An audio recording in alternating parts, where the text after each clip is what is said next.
252 West 23rd Street, down from Academy Sports. It can always be reached at InstantReplaySportsCards.com. That boot store reminds you to thank a veteran this Memorial Day. Without the many sacrifices of our military, we could not enjoy the freedoms we realize today. And remember, that boot store carries a wide selection of name brand Western wear and work clothing like Carhartt work clothes that will make the perfect gift for that veteran at an affordable price. Open Tuesday through Thursday, 9 till 5. Friday and Saturday, 9 till 5:30. Next to Bill Burr Kia, 15th Street, Panama City. That boot store where God is good all the time. Are you feeling tired, weak, or maybe you feel old and cranky? If so, I have the answer. It's Max Fit Sports Nutrition with 2 locations, 23rd Street in the Coronado Plaza and in Pier Park North on Back Beach Road. Max Fit Sports Nutrition has nutritional products and professional dietary plans to get you moving in the right direction. So get off that couch and get to Max Fit Sports Nutrition now. Max Fit Sports Nutrition, where you can try it before you buy it. Hey, Howard, what you doing up there? Listen to this story about Swampy Jack and the Swamp Ape. You know, the Florida Bigfoot. Oh, yeah, like Abominable Snowman at the Old Miracle Strip Amusement Park. No, Clyde, like the Florida Bigfoot. They call it a Swamp Ape. Right. Swampy Jack's One-Go Adventure in PCB has a ride called a Swamp Ape. Like the Abominable Snowman, only turbocharged. No, I'm listening to a story on YouTube about Swampy Jack and the Swamp Ape. Right, Swampy Jack. That's his story and the reason he built his Swamp Ape ride. Man, I love that Abominable Snowman. What was the song I used to ask for? I remember you like Kickstart My Heart. Yeah, that's it. What say we go to Swampy Jack's in Panama City and give it a whirl? I hear he's got a mostly tame swamp ape there. Oh, come on. You can't catch him, much less tame him. Why, they're the hide-and-seek world champion. Swampy Jack's One-Go Adventure, 284 Powell Adams Road, Panama City Beach. WPLQ Port St. Joe, WGSX Lynn, powered by Panama City Toyota. ESPN Northwest Florida. It's the next evolution of sports talk radio. The biggest stories and the biggest reactions. Now. And now we're taking... With the first pick. This is the last ball you got to bat. The Inside Drive. From college to the pros. Interviews with the newsmakers, sports betting, your phone calls, and more. And now, The Inside Drive with Ryan Mulvey. Broadcasting from the Bill Kramer Chevrolet Buick GMC and Kramer Marine Outdoor Studios on ESPN Northwest Florida.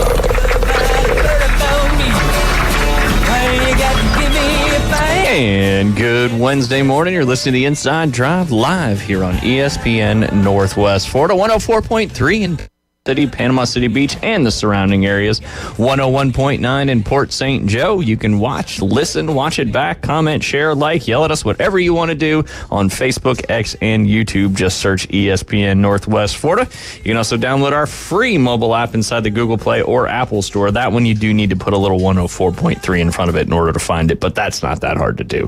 Also, you can download or TikTok, or you can download TikTok, sign up for TikTok, but go follow the Inside.Drive. We post funny clips, all sorts of stuff there. We share some of our sponsors and some other cool content on there. That's Inside.Drive. If you got TikTok, if you don't worry about it. You don't have to do it. You can also go to ESPNPC.com. You can click listen live anytime. Check out all of our good promotions, show information, sponsors, all that good stuff. Don't forget, coming up around June 1st, we're going to be giving away a huge opportunity to all our loyal fans, and it has to do with the Atlanta Braves. We're coming up on our 7-year anniversary here at ESPN Northwest Florida, and all of our loyal Atlanta Braves listeners are going to be rewarded with an opportunity, and you need to stay tuned for that one because you are not going to want to miss out on that. Jay Henley?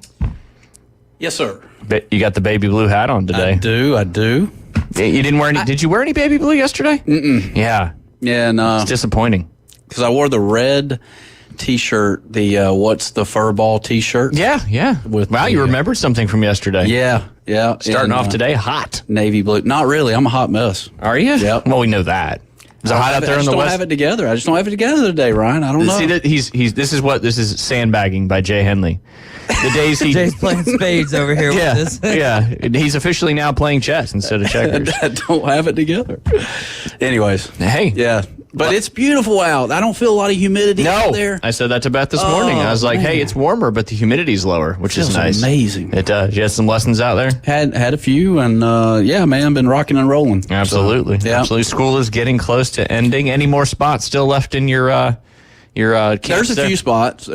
I did get this morning. I got in trouble. Dustin slapped me on the hand this morning, and our green superintendent. I know who he is. Yeah, and did you go do something a little earlier before you're supposed to? I was out on the golf course, and you and Earl. Yeah, and Earl's usually hawking for balls, though. Yeah, and then I got in front of a couple of mowers, and I feel bad about it. So Dustin, I apologize because he's listening. I'm sure. Yeah.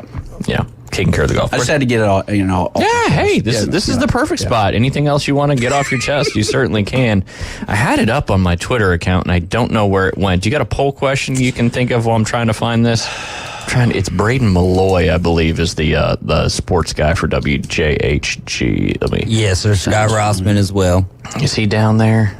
All right, come on, poll question. Well, sorry, that was a little bossy. I went through my first crosswalk in quite some time recently, and do you abide? Are you typically a non-crosswalk walker? Yeah, I don't ever. So you're just jaywalking. Ooh, no pun intended. Yeah. David thought the same thing I thought. I'm a jaywalker, but do you use that sign? Do you wait for the sign, or do you use common sense and see that, like, look, there's no traffic going left, no traffic going right. Let's go ahead and cross that street. Or do you wait for that white dude with the walk symbol? Oh, if we're at an intersection? Yeah. I typically wait for the law to tell me to go. Do you? Yeah. Yeah, that makes sense. But I mean, you would be that. You'd be that guy. Are you saying I'm a rule follower? Yeah. So you're a rule breaker? No, I'm a rule bender. You're bending, not breaking. Yeah, I don't break, I bend. So what's the difference between bending a rule and breaking it? I don't. Bending it's just making the rule in your favor. Breaking it's just completely ignoring it. Right. Yeah, there you go. Good. So moral of the story. The poll question is, do you wait? Because there's also crosswalks not at traffic lights as well. And it's a state law. If there's a human in a human being, probably animals too, in a crosswalk, you have to yield to them. Right. You know, like when you're driving on Magnolia Beach Road in Delwood going towards Bay Point. Yep. They hit that sign. You got to stop if you hit that person. But if they don't hit that sign and you hit that person, all fair and game. Yeah. All fair game. Is that how it works? You get points, man. Ah, that's true. It's just points you don't want. Points that go on your license. Right. I always end up on a red light going inside the pedestrian thing, and then I always get the mean look from the pedestrian, like, did you really have to do that? Yeah. You know? And there's no room for you to back up because the car's right behind you. Yeah, and I feel so bad for a second. Yeah, a very brief second. Absolutely. And that makes it tough, too, if there's somebody left-hand turning and you're out there. Yeah. You know? Yeah. But I've been known to say, why is that person so far up? Do they want me to hit them? Right. Which I never do, obviously. Yeah. All right. I got it up. So what's the poll question? When at a crosswalk, do you wait on the little white man or walk when it's clear? There you go. That seems politically correct. We're going to roll with that one. Update, Jay Henley, and it's a good one if you are a fan of baseball here, high school baseball in Bay County, and specifically the Bozeman Bucks. They're down at their state semifinal game. It is officially over as the Bozeman Bucks have now beaten Trenton 10-0. They ruled them in the state semifinal to advance to their second title game in 3 seasons. Let's go Bucks. Yes, sir. And I guess Trenton was like 13-11 or something like that. I don't really know how they made it, but to get run ruled in the state semifinal? That's going to be like the Boston Celtics versus the Knicks or the Pacers. Right. Yeah. It's looking like should be. Yeah, anyway. should be.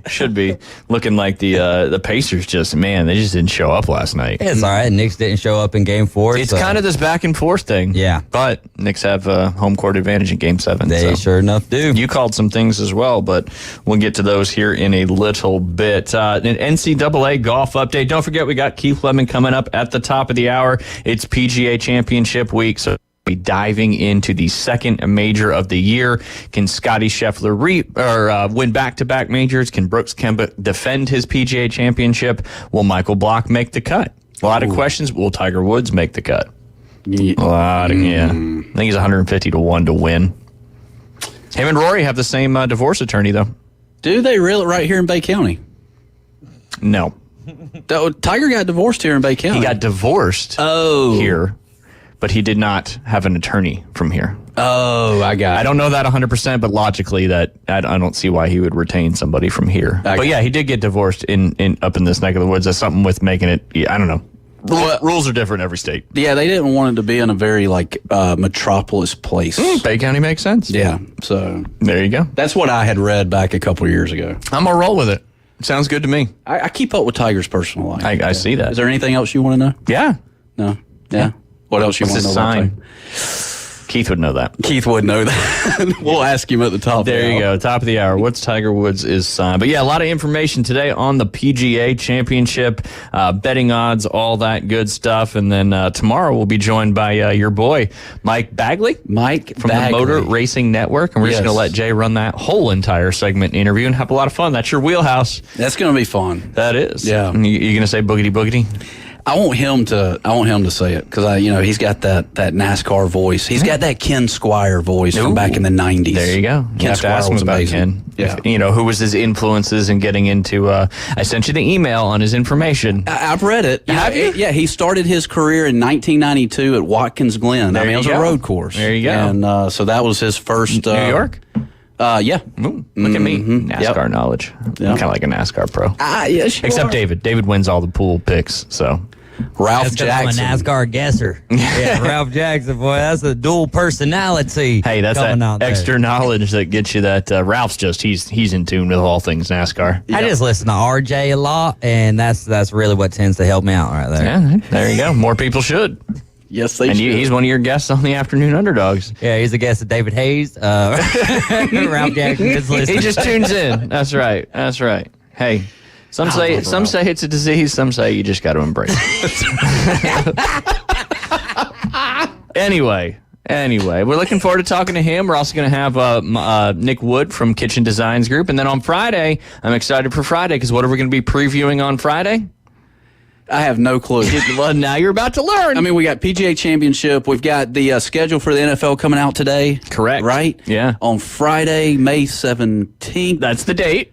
May 17th. What happens on Saturday between 5 and 6 p.m.? 5 and 6 p.m. Oh, is there a horse race? There is. It's the Preakness, yes. the second of the Triple Crown legs. And Alan Sandage will be joining us on Friday to preview that.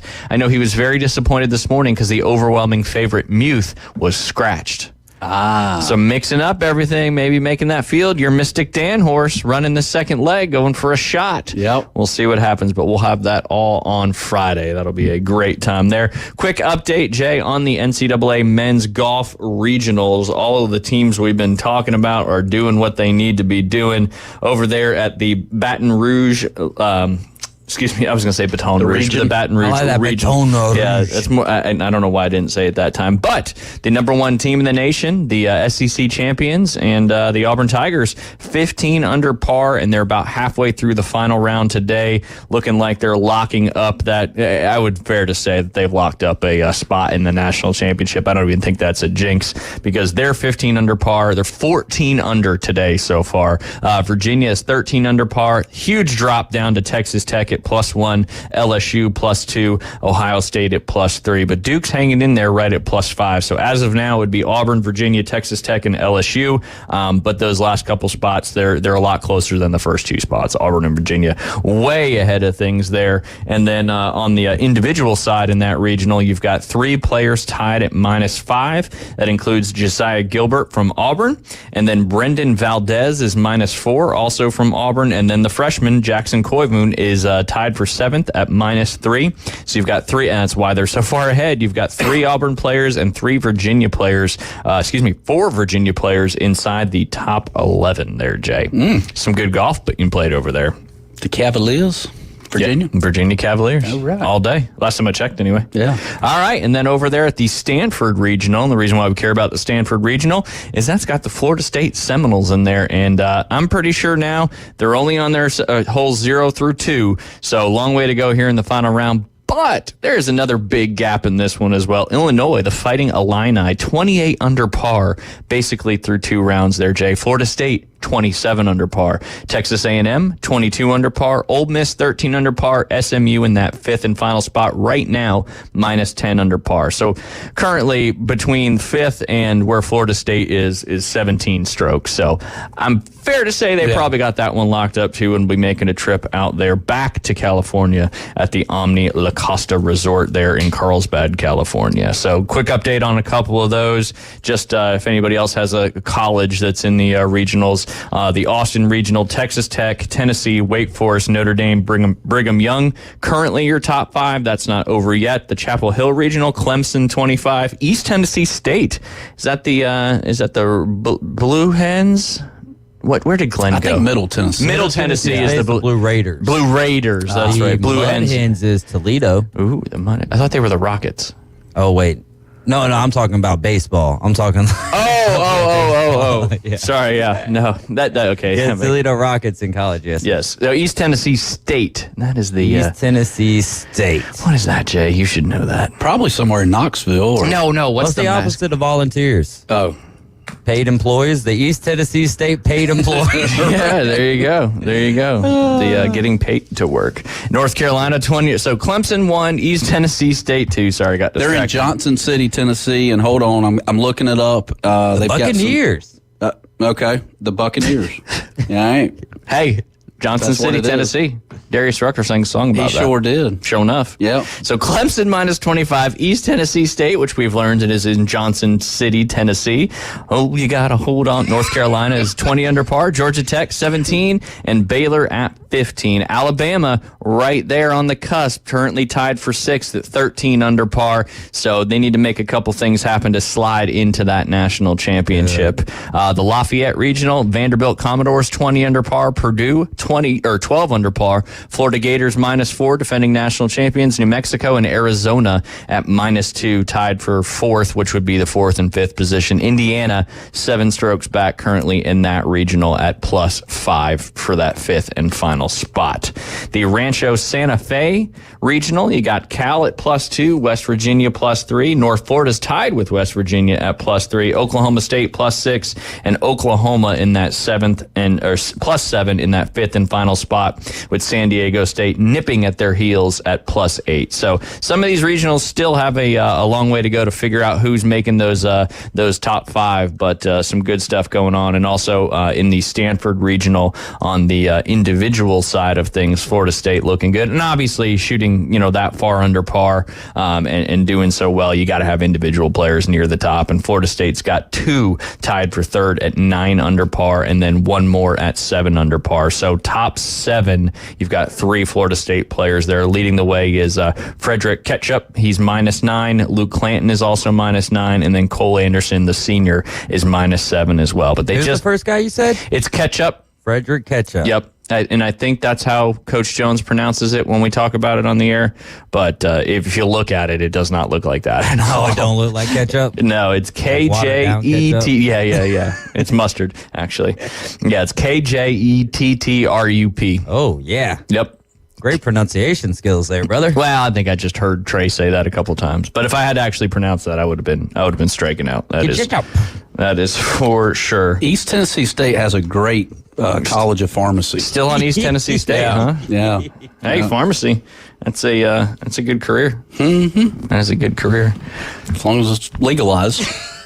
No, like being a pharmacist. I think it's not the full 8 years. He's talking about a street pharmacist. No, I know. I think it will be. Come this November. Yeah. Then you got to be first to market with opening up your place. But all the places that do it for medicinal purposes, can they just switch and do both then? Yeah. Because then they already got the market cornered. Yeah. Take care of your customers. Or somebody else will. Loyalty. It's all about discounts and sales. That's right. The 48 laws of power with Dre.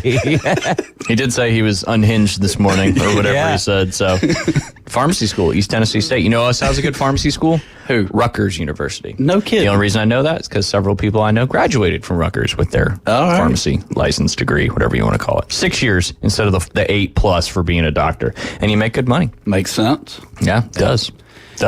And, What else they got? What's their undergrad enrollment, elevation? We're working on that. Yeah, elevation. The demographics. That's important. Yeah. How many scholarships, endowments do they have? Yeah, I mean, there's probably. I guarantee there's somebody listening right now that graduated from. Oh, gosh. That's not what we were talking about, Jay. Probably learned how to bootleg because, I mean, this was back in 1911. I mean, it's up there in the holler, up in the mountains, up in the holler. Underneath the moonlight? Underneath the moonlight. That's right. Yeah. David threw me off yesterday. You're just throwing me off today. It's been a week. You blamed Jay on Monday too, right? I would think so. Yeah, you did. Because he didn't do his homework. Yeah. Well, after dealing with us, I'm sure you probably sleep good at night, because we wear you out. Kind of like a little 2-year-old. Yeah. Yeah. Yeah. Except, you go potty on your own. That's right. But you do leave the door open like a 2-year-old does. So, there's some. Hey, you guys can hear that? Sometimes we can hear it live on the air. Anyway. All right. No, you're good. I like it. I just want to get one more thing in. I know we got about a couple minutes till our next break, but the Arnold Marlins season did come to an end last night in baseball. Big crowd out there at Public Sports Park. Started off, I believe, with a home run early with Cooper Moss, but that was the only run scored by Arnold as they were taken down by South Walton 6-1. But congratulations to South Walton, also in our listening area. They are heading to the 4A Final Four, and I believe that's all down there in Fort Myers at the Lee County Sports Development Complex, Hammond Stadium. Again, in Fort Myers. That's baseball's home for spring training of the Minnesota Twins, as well as the summer home of the Florida State League Fort Myers Mighty Muscles. You got one of those hats, Jay? Or David? Mighty Muscles? Mighty Muscles. No, but I guess is it I would. muscles or is it muscles? It'd have to be the muscles, like I would think so, right? The animal. Yeah, the mollusk. It's a mollusk, right? Yeah. Or crustacean mollusk. It's a bivalve, right? Do you know what a bivalve is? No. It's got 2 valves. Yeah. It's how they propel themselves around. Oh, I got you. Yeah, sorry. No, you're good. You're good. I just catch them things and eat them. That's all. That's it. That's it. Muscles.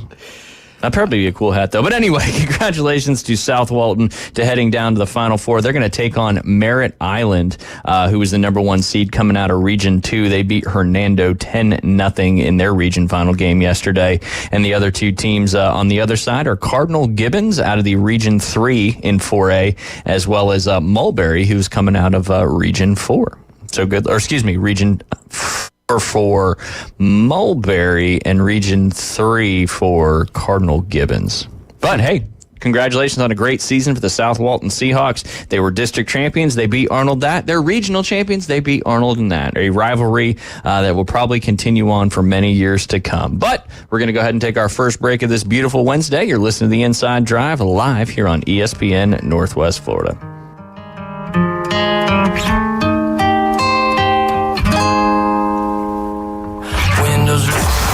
ESPN Northwest Florida, your home for Mike Greenberg. I would not have my daughter call me Mike. Right. She calls me Dad. But your nephew says Uncle Michael. That's the same thing. No, it's not the same thing. Are you distinguishing between the Mike and the Michael? No, I'm saying one's using your first name and one's not. She calls me Dad. Of course she calls you Dad. You want her to call me Father Michael?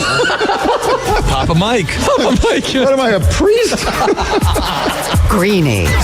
Weekdays on ESPN Northwest Florida. Good morning. This is Joanna with your latest forecast on ESPN Northwest Florida.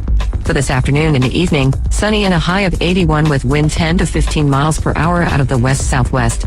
Clear skies tonight, a light breeze and warm near 72. Mostly sunny and 82 tomorrow. 82 and mostly clouds in the morning and then moderate rain with a gentle breeze Friday. This is your Wednesday's weather brought to you by Earthworks of Northwest Florida. Thank you for keeping that dial on ESPN Northwest Florida. Rely on it. Golf is a game that should be fun, but to have the most fun, you need to play your best. That's where the experts at Golf Plus come in. Their friendly staff will guide you through the buying process, answer all your questions, and can help with any repairs you need along the way. Golf Plus is your custom fitting, club repair, and golf retail shop. Golf Plus staff is non-commissioned and will work with you to find the best product for your game, just like they've been doing since 1988. Golf Plus in Dothan and Panama City Beach. Fitting, repair, retail. That's Golf Plus. At Panama City Toyota, summer starts now. And you'll get 2.99% APR plus 90 days until you make your first payment on a new Camry. Get 2.99% on the fun-to-drive Corolla. Stand out and get 2.99% on a new RAV4. Or go bold and get 2.99% on the Tough Tundra. Celebrate summer with a great deal from Panama City Toyota. Offer expires June 3rd. Visit PanamaCityToyota.com. Broadcasting from the Bill Kramer Chevrolet Buick GMC and Kramer Marine Outdoor Studios. He has over 10 items in the express lane. He pays with checks and he doesn't return his shopping carts. You have ruined groceries for me. Now back to Ryan Mulvey and the Inside Drive. ESPN Northwest Florida. Not sorry.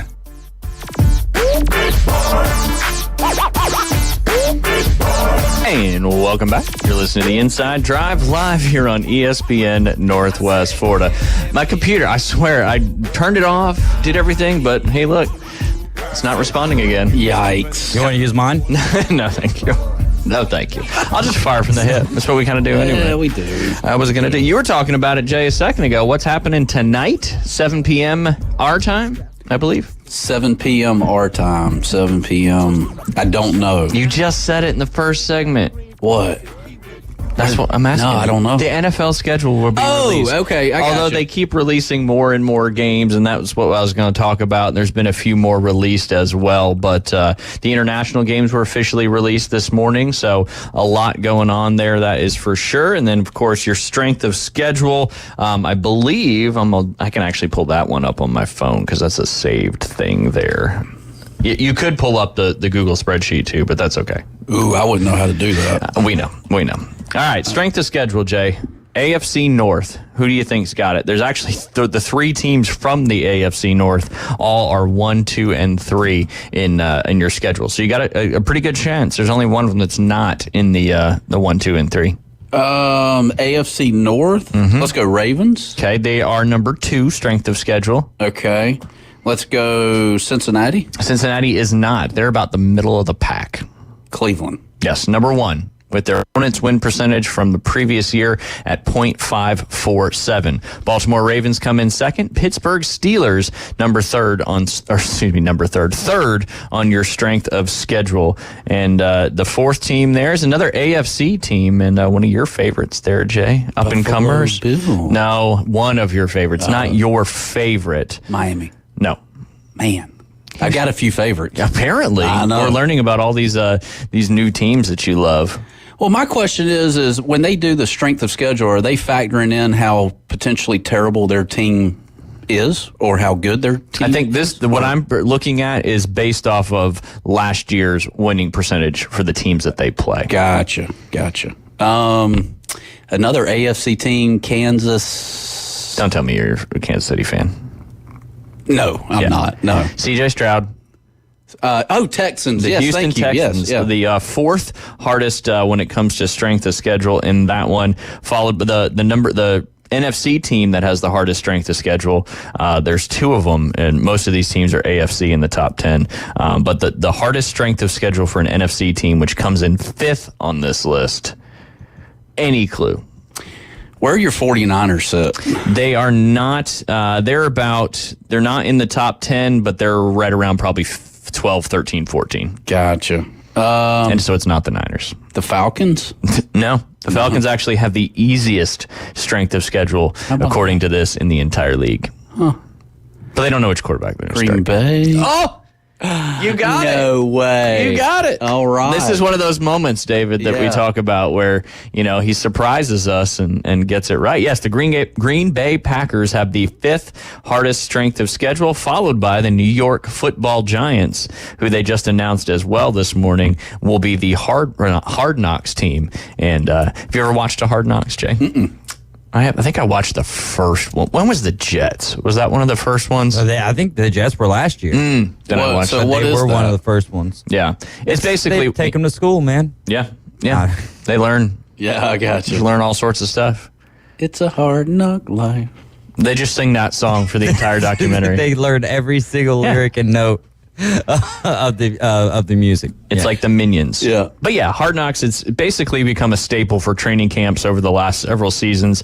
They add different in-season versions of the show, but HBO announced that Hard Knocks off-season with the New York Giants will debut on July 2nd on Max. That's HBO's streaming service. Presumably that will feature an inside look at the team's approach to the scouting combine, free agency, and the NFL draft. So a little different than some of the previous Hard Knocks, and that's kind of what's nice. And, maybe they'll eventually do one for a team that people actually care about. Yeah. Who knows? New York Football Giants. They got a lot going on. That is for sure. I got the schedule thing pulled back up. Jay, the wait is almost over like we talked about tonight, but some of the key NFL offseason dates for you, Jay. Late May to early June, that's OTAs, the optional training camps, and mandatory mini camps.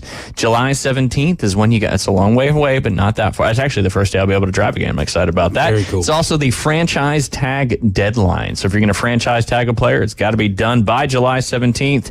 And then mid to late July, the training camps open. August starts preseason, and then the season gets underway on September 5th. Trade deadline has been kicked back a week, if I'm not mistaken. It's now November 5th, with the Super Bowl culminating the 2024-25 NFL season in your favorite place, New Orleans, on February 9th. Wow, they'll have Mardi Gras, they'll have Super Bowl. That'd be a happening place. Happening. Yeah. Indeed. We got to get you there. We'll get you on a media credential. Free Super Bowl ticket for you. I'm too old to do stuff like that. What, park? Walk up into a booth and sit there and watch the game? Oh, I thought you were talking about participating in Mardi Gras and Super Bowl. No, if we do that, then we're going with you, and we're just watching. I got you.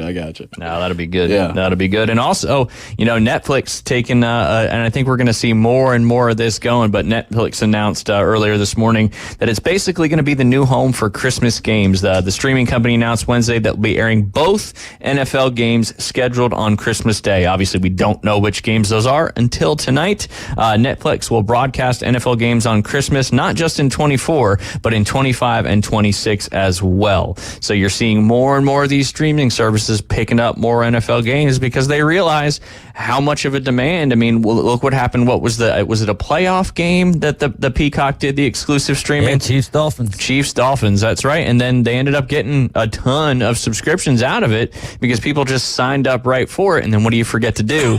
You forget to go back in because you got to sign up for the subscription, the automatic renew. But if you don't go in and cancel it, it just keeps going. Yeah.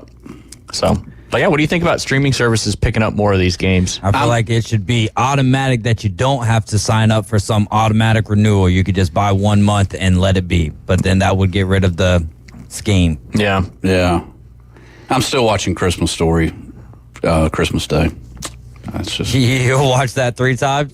I'll watch it all day. All day? Just let it run back. Yeah. Man, the 3rd time today, it was just so much better. What time you starting that though? Midnight, or no? It comes on at like 10 o'clock, like on Christmas Eve. But you can't be down there when Santa Claus is coming in. If you see Santa, then it ruins everything. Does Santa stop at bachelor pads? I think that would be a place that Santa would probably go first. Stop and stay. Yeah. Miss Claus. Yeah, that's true. Santa, forgive us. Jay doesn't mean any fidelity. He doesn't mean any harm by it. No, I'm just messing around. Yeah, you're messing around with it anyway. We can just move past that, I think. But as I mentioned earlier, early this morning, the NFL revealed the full 2024 international schedule. We already knew the Packers and the Eagles were heading to Sao Paulo, Brazil on Friday night of week 1, but the NFL announced the rest of its 2024 international schedule. Why do the Jags seem to always be the team that gets pushed to playing international games? They're playing 2 this year. They love them over there in London. I guess so. And I saw where they're going to potentially play in Orlando with that new stadium. The new stadium. And I saw something too this morning. I think they're locked in. They came to an agreement with the city either yesterday or earlier this morning. 1.3 or 4 billion. They're going to be there for at least the next 30 years. Oh, wow. So, Orlando? No, Jacksonville. Yeah, no. No. 30 years. That construction company is going to take its time. Yeah. They're getting paid by the minute, son. That's it. But yes, no, the Jags are obviously going to be building a new stadium and will need a place to play temporarily until it's completed. But there will be 3 games in London this season. One at the Tottenham Hotspur Stadium, where Tottenham plays their soccer games or their football games. That'll be the Minnesota Vikings and the New York Jets on Sunday, October 6th, and the Chicago Bears and the Jacksonville Jaguars 1 week later on Sunday, October 13th. The lone game at Wembley Stadium will have the Jaguars and the New England Patriots on Sunday, October 20th. This will be the second time the Jaguars will have back-to-back games in the UK, their 12th and 13th game in London.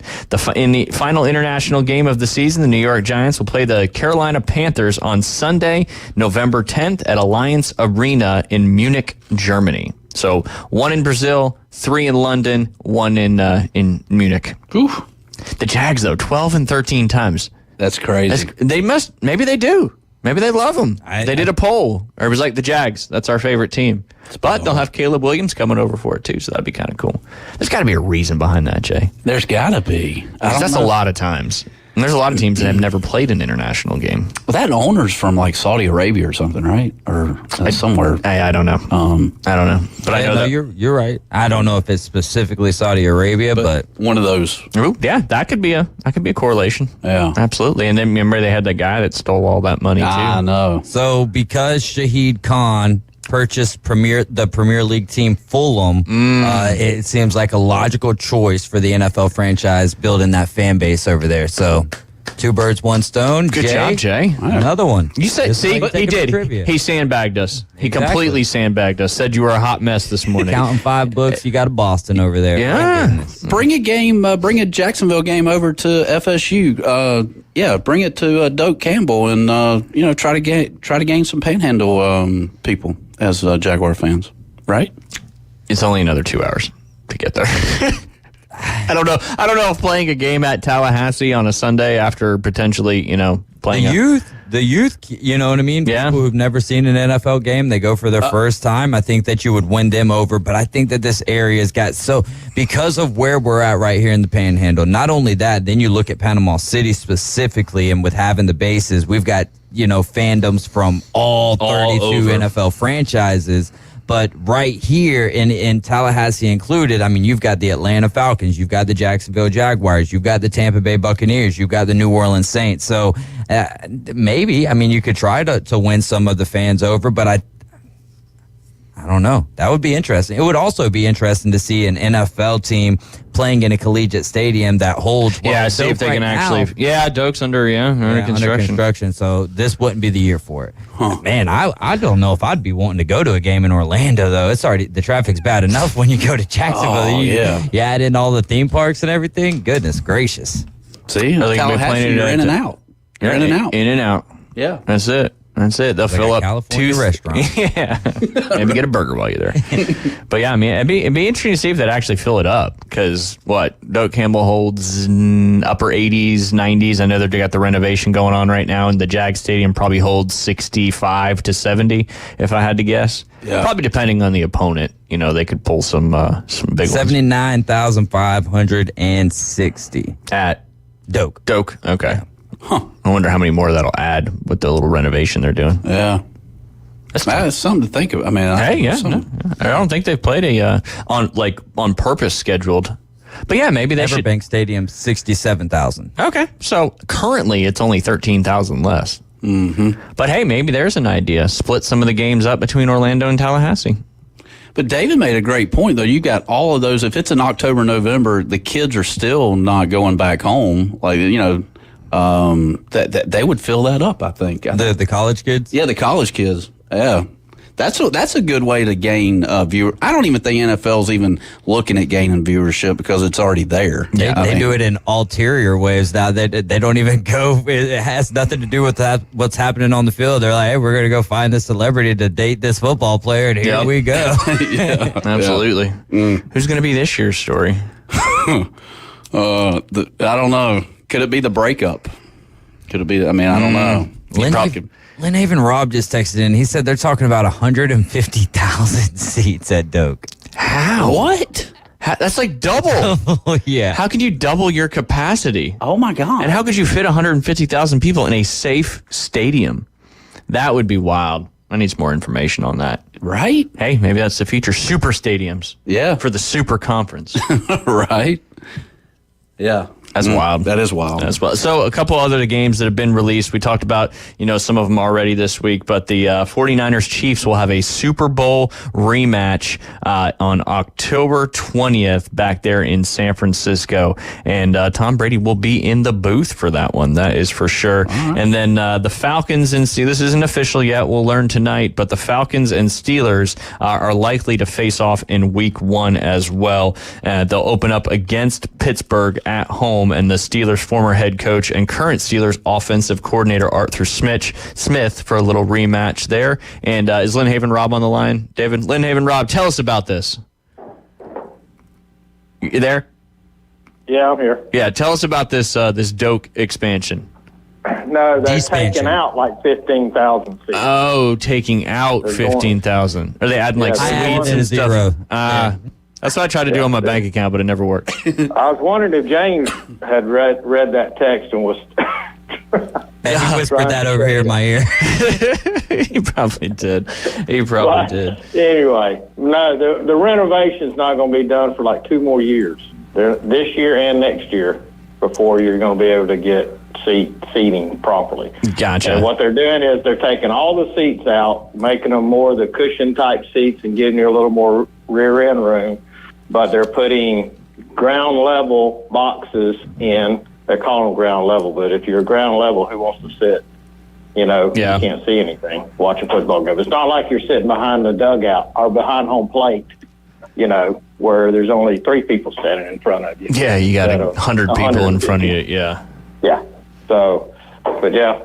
And it's going to be, even all the people that had their seats and everything else, they're redesigning the home field where if you know about it in the north end zone, where on the home side, that entrance will be where it'll just be covered and everybody will come in that way. Oh, okay. And it'll be kind of the first 30 rows or whatever are going to be supposedly all some type of boxes and stuff that they're selling. Gotcha. So kind of a spend money to make money kind of thing is how I look at it. Right. Which to me, they've just put in that big entertainment center on the south end zone side over there, but nobody sits in all them nice seats and stuff. They stand up there in the air conditioning where there's food and drinks.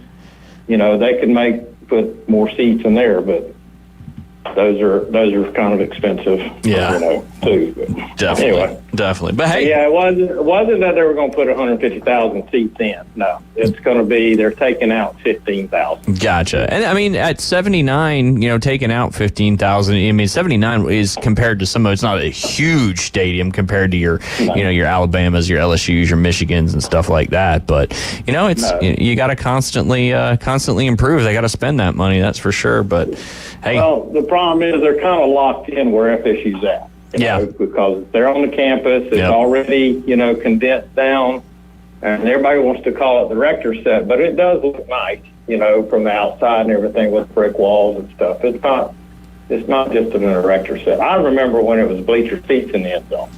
Yep. So stadiums have came a long way. That is for sure. No doubt. That is for certain. No doubt.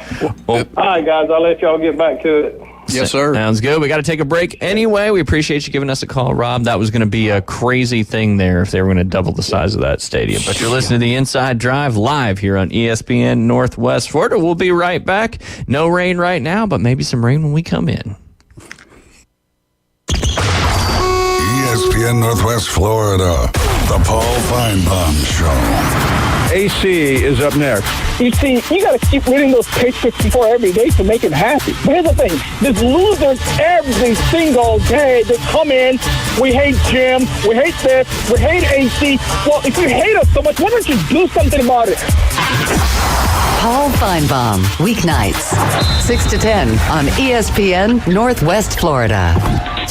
Do you use the expensive blue or yellow pills to charge your sex life? Are you thinking about it? What if we can promise you the same results for less than $3 a pill? If you're paying $20 a pill for the other pills, you're getting taken to the cleaners. Our pills deliver the exact same results for less than $3. You'll save more than $16 a pill for the same results. And right now, radio callers will get 44 blue or yellow pills for $120 with free discreet shipping. You can save more than $700 off pharmacy prices. Charge your sex life now and save a ton of money. Call now and get your 44 pills and save over $700 and qualify for free shipping. Stop overpaying and call right now. Paid for by Steel Man Pills. 800-605-1682. 800-605-1682. 800-605-1682. That's 800-605-1682. Is your restaurant looking a little tired from the long off season? Is your office a little offish? Start the new year off right by giving them a fresh start. Fresh Start Cleaning is now accepting new clients. Ask about their complimentary hood cleaning services. Fresh Start Cleaning. Get clean again with Fresh Start. Call 850-771-6917, 771-6917, and ask about their complimentary hood cleaning services. Broadcasting from the Bill Kramer Chevrolet Buick GMC and Kramer Marine Outdoor Studios. He gives out raw scallops and Time magazines for Halloween. Jay is part of the Inside Drive. ESPN Northwest Florida.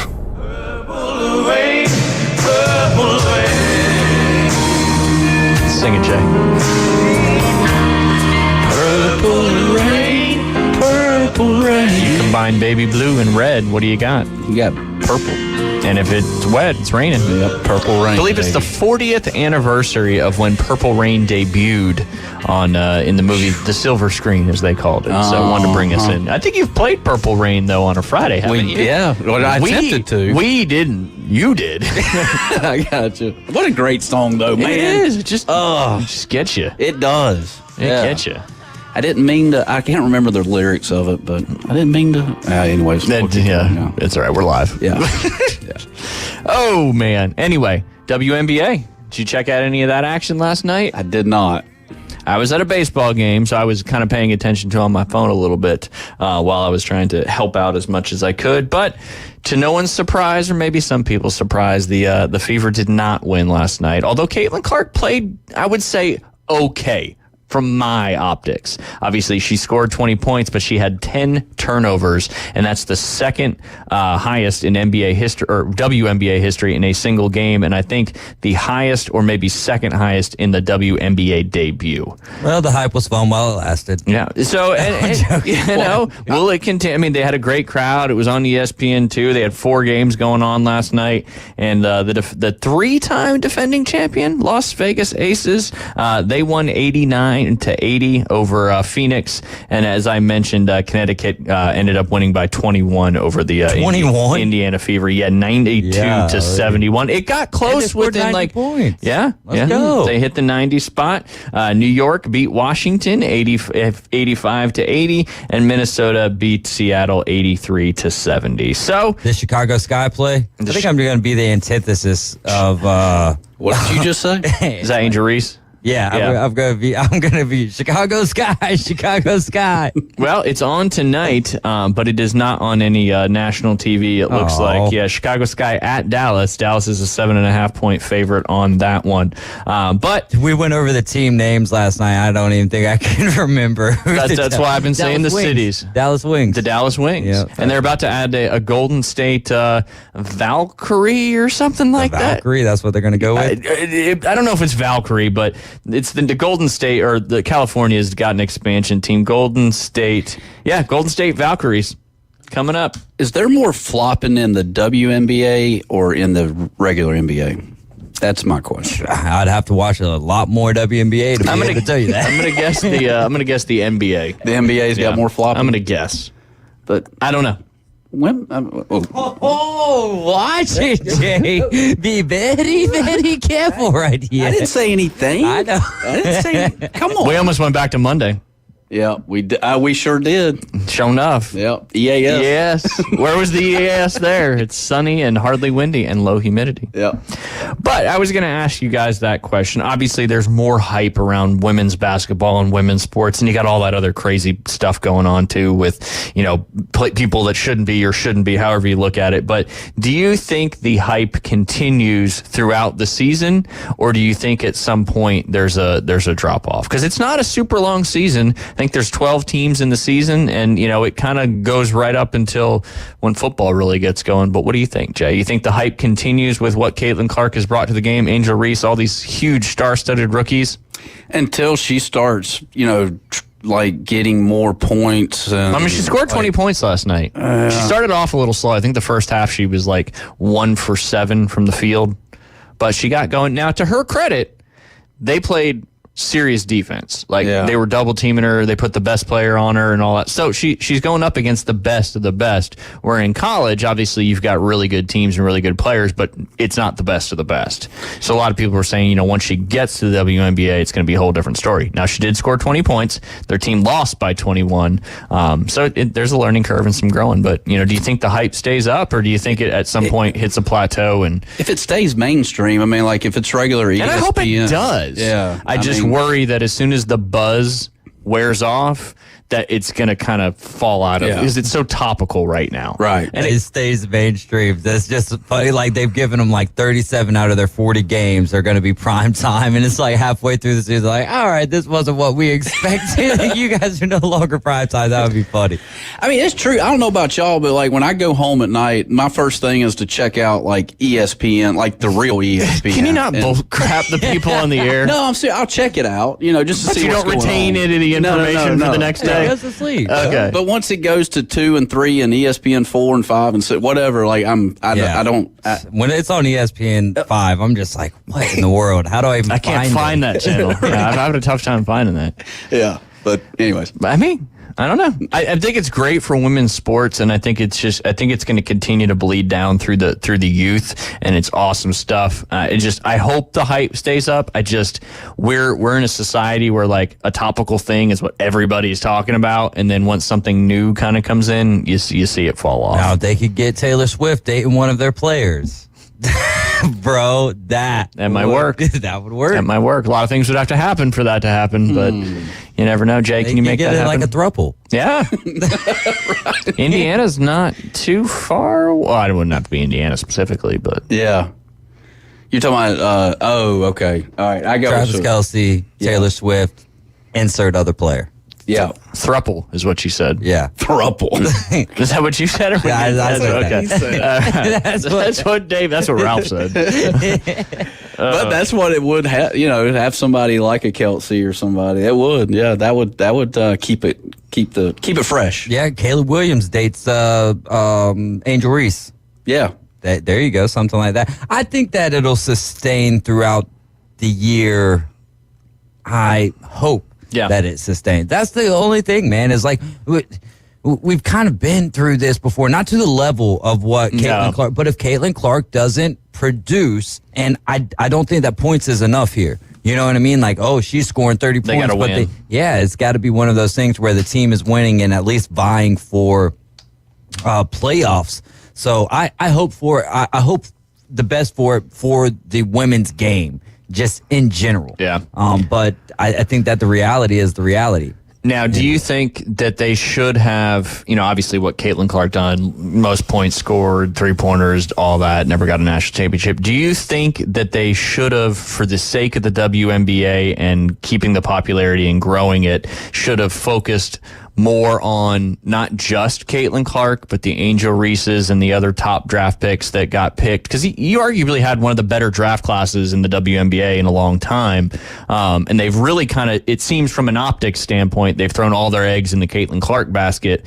But, Angel Reese out there, great preseason. She plays her first game tonight, got several other players that were drafted. And I think the media always kind of caters to what is the most popular thing. Yeah. But honestly, like most of the times when I was checking out stuff, you were still getting a lot of talk about Angel Reese and the girl, what's her name, Cameron Brinkmeyer, I believe, from Stanford. So I think they got a lot of coverage, but Caitlin Clark just dominated the news cycles over and over again. So they had to play with what was hot. You know what I mean?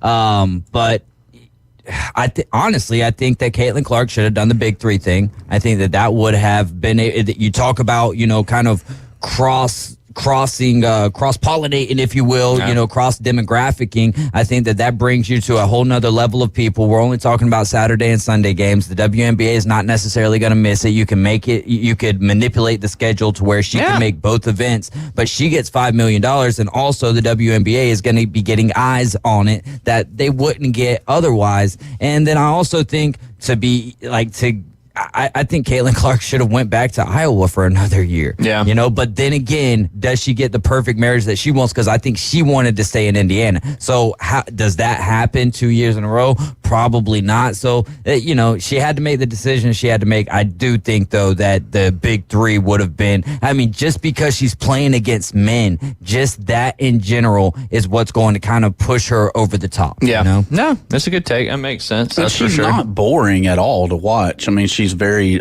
dramatic in how she plays the game, and she's got the passion. And like the Scotty Scheffler thing, I'm still 50-50 on. I know he's a good guy, and he'd be but he could kind of lean a little bit more towards the boring side of things, I guess. No doubt. But Caitlin does have that. I don't want to go Tiger Woods. That'd be a little too much. But Little flash, she's got flash. little She's got excitement. passion. Yeah. And she's gonna jaw a little bit. Yeah. And that's that's one of those things. Because at the end of the day, sports is entertainment. Yeah. And in order for it to be successful, you have to be entertained. That's right. And we'll see how it all pans out. That is for certain. The Crystal Puck. You were on fire last night. Bill was texting I was at baseball most of that, but I forget who you picked on the show yesterday, but it didn't matter for the Crystal Puck when he texted you, and you picked the Bruins, and the Bruins got it done. I think you picked the Panthers on the show yesterday, but no, because they would have won. You picked the Bruins because you said it's going to go to Game 7, and the Bruins are going to win it. Yeah, 3-2, right? 3-2 right now. Yes, Bruins won that one 2-1. They got off to a 1-0 lead. Panthers tied it up, and the Bruins scored late in the second period. No goals in that third period. Swayman got back on track and had 28 saves in that one. Bobrovsky had 26. So that series will head back to Boston. With Boston has to win, or they stay home, I guess, because they'll be home in Boston. So Crystal Puck did good on that one, Jay. And then who did the Crystal Puck pick in the last game? The Oilers. The Oilers. And the Oilers got that one done 3-2 after the Canucks tried to come back in that one. But now the series is tied 2-2, heading back to Vancouver, not tonight, but tomorrow night. On the NBA side of things, 2 games last night. And as I mentioned earlier in the show, the Pacers just, up and down. One game's good, one game's bad, and kind of the same thing with the Knicks, but Jalen Brunson dropped 44 last night, had 7 assists, looking pretty good in that one. They handled the Pacers 121-91.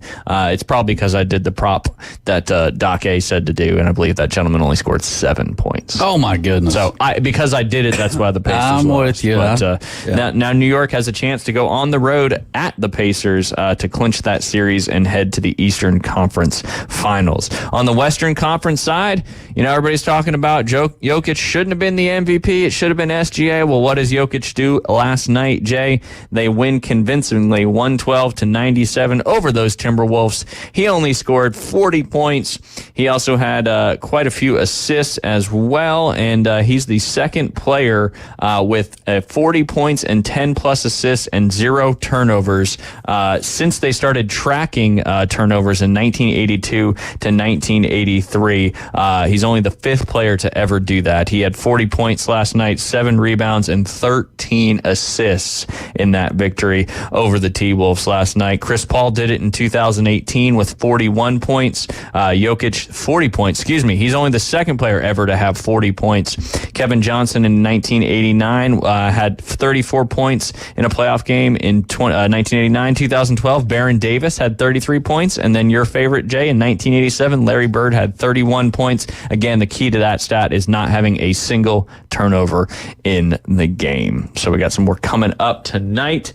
Before we jump into the next segment, I want to ask you this. It is a golf question. We got Keith Fleming coming up. We're going to talk a lot about the PGA Championship. Scotty Scheffler just had a baby, or he didn't have a baby. His wife had a baby. Okay. Is that gonna, it was real. Yeah. Yeah. But there was no, like, it was so close to the vest and all that. But so maybe he isn't as boring as you think. But his caddy, Ted Scott, will not be on the bag on Saturday. He'll be on the bag Thursday, Friday, and Sunday.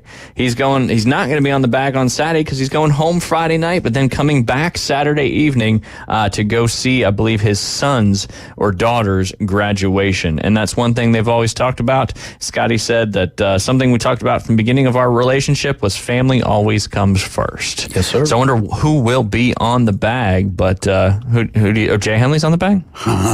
I like it. Calling up the big guns Right. for the PGA Champion. It's not that far. It's only up there in Kentucky. It would be cool. A lot going on in Kentucky the last 30 days. Yeah, or so. yeah.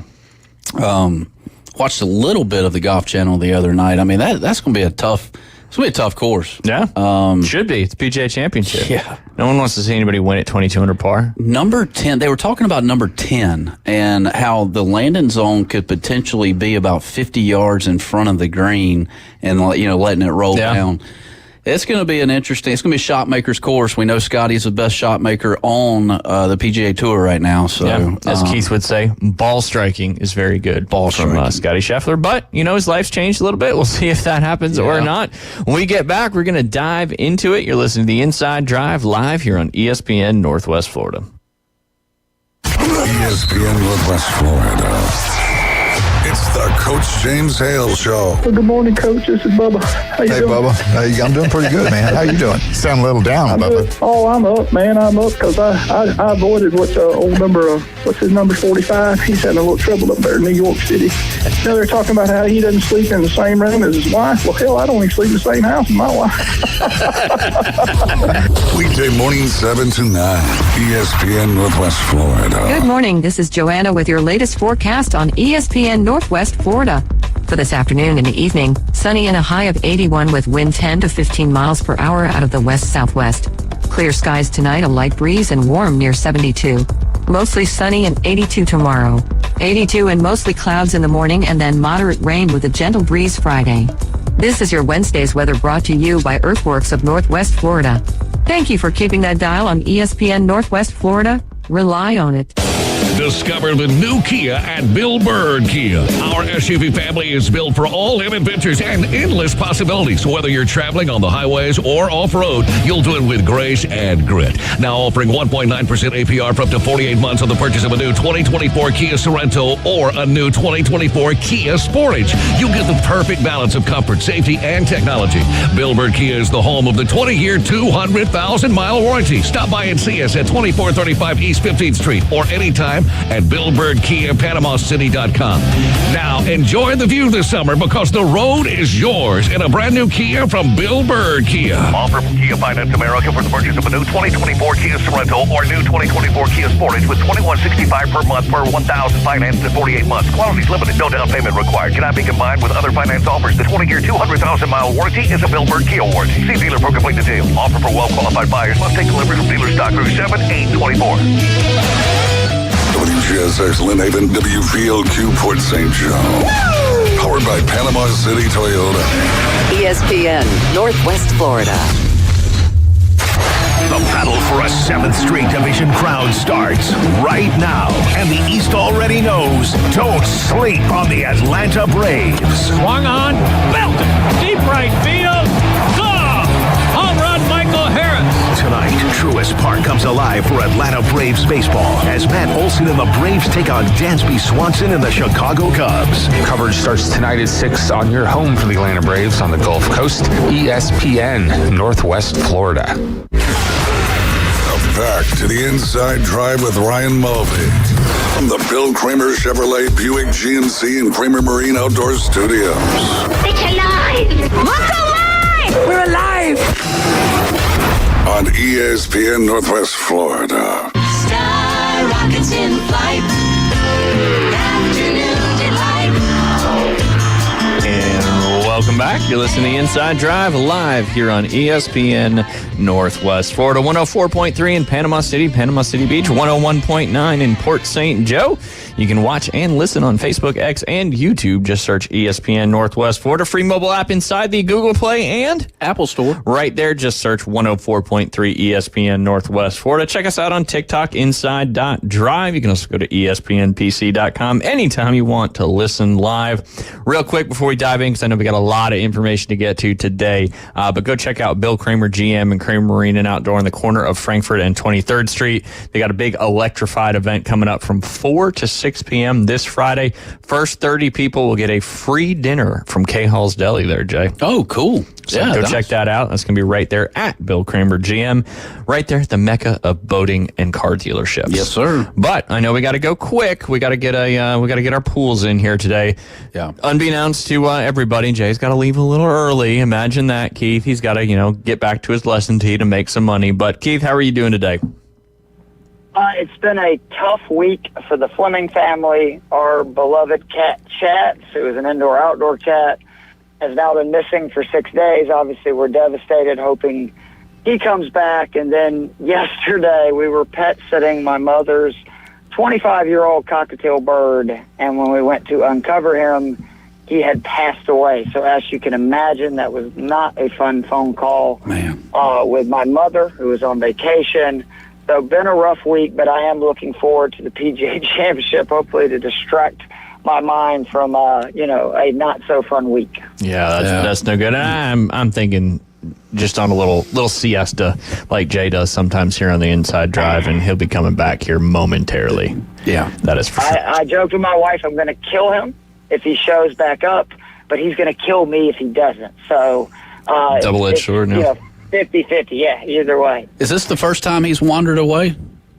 This long, yes. He's been, he's an indoor-outdoor cat. Literally, he comes in when he wants, goes out when he wants. He does sleep inside most nights, but he has been gone 5 days before, but it'll literally be 7 days, like tonight around like 10:30, because I think the last time I saw him was around that time last Wednesday. It has been nice that from sharing the story with other people, I've had people tell me their cats have been gone for literally weeks and came back. But obviously we're worried and hoping that he returns soon. And obviously we were scouring. I told Nico he needs to do his job. He's my buddy, my dog. He needs to smell Chats out, find him for me, and bring him back home. That's right. Have you done the Facebook thing, knocked on some neighbors' doors? You've done all the... We passed out flyers. We've been calling around to, animal shelters and stuff. And, like I said, the good news is he's chipped. It's just unfortunate those chips only pop up if somebody takes them to the vet. And then they realize, hey, they belong to this person. It's not like a tracking device like on an iPhone, which that was my confusion. Yeah, that's what I always thought. That it's not like an Apple Tag. Yeah. Yeah.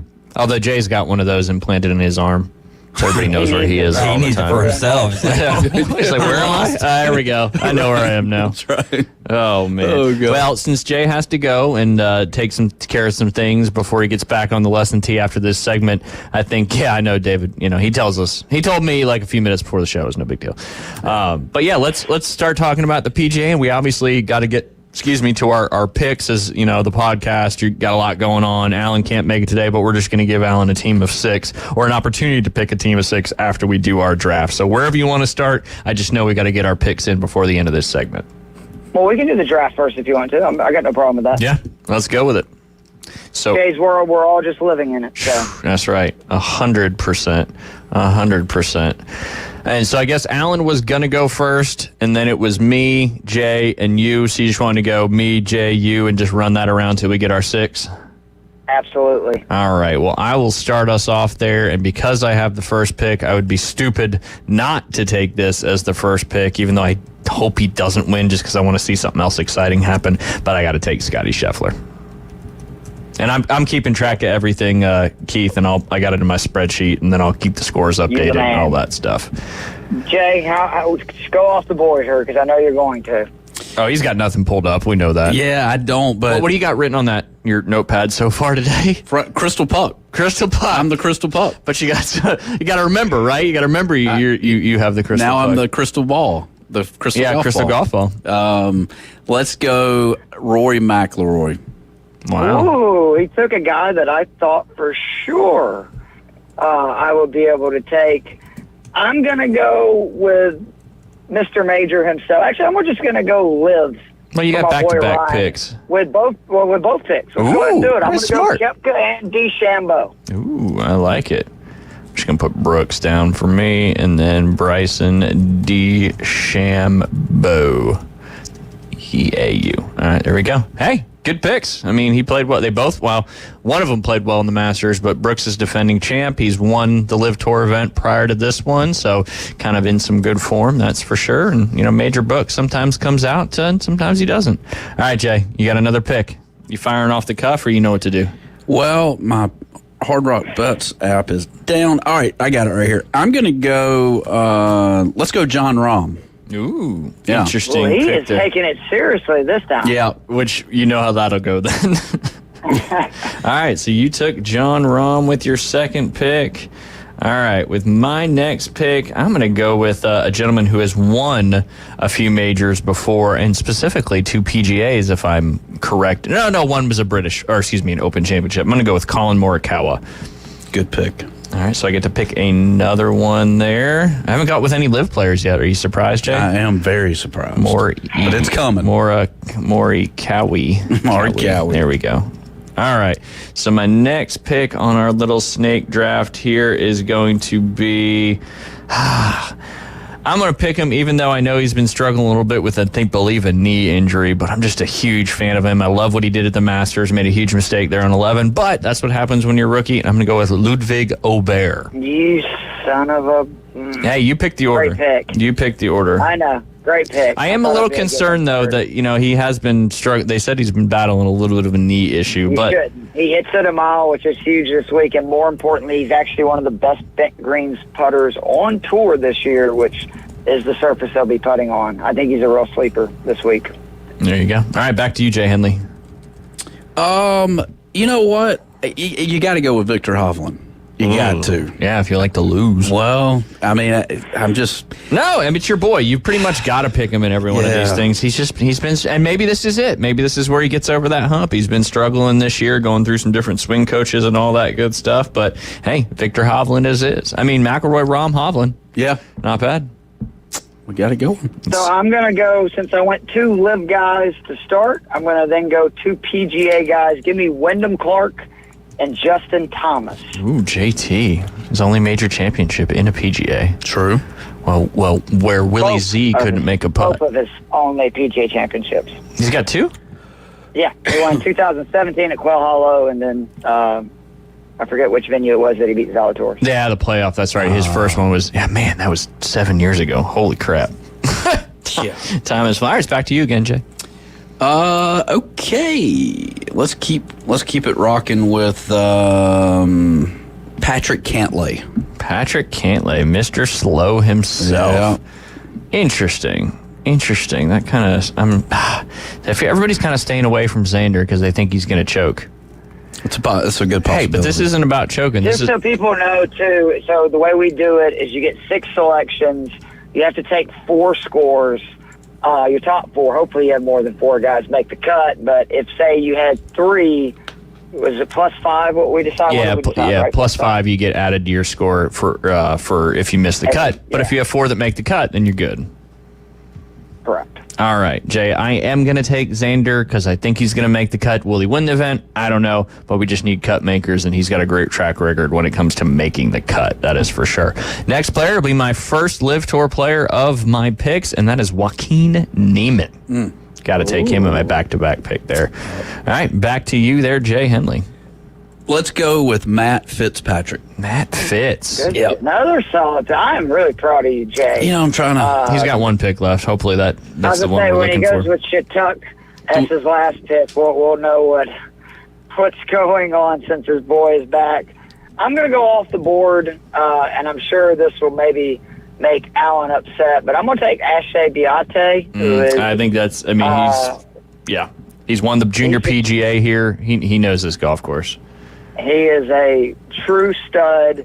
And then I can't help myself.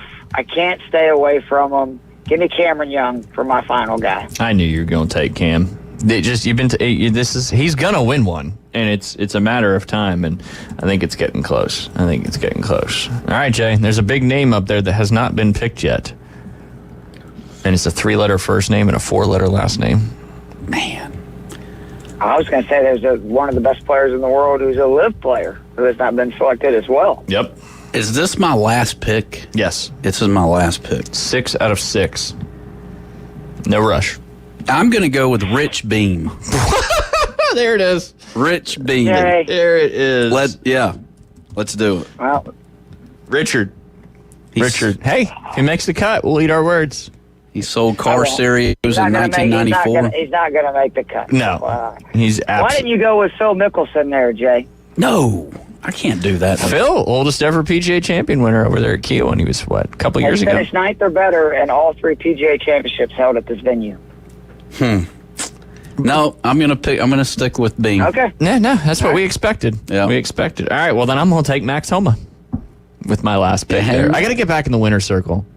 I can't get the Grand Slam until next, like my career Grand Slam until next April. But that's right. I got to get back in the winning ways. So that gives me first round, me Scheffler, Jay McElroy, Keith Brooks Koepka, then Morikawa, Rahm, DeChambeau for Keith, Obear, Hovland, Clark for Keith, Xander, Cantlay, Thomas for Keith, Neiman, Fitzpatrick, Beate for Keith, Homa, Beam, and Cam Young for Keith.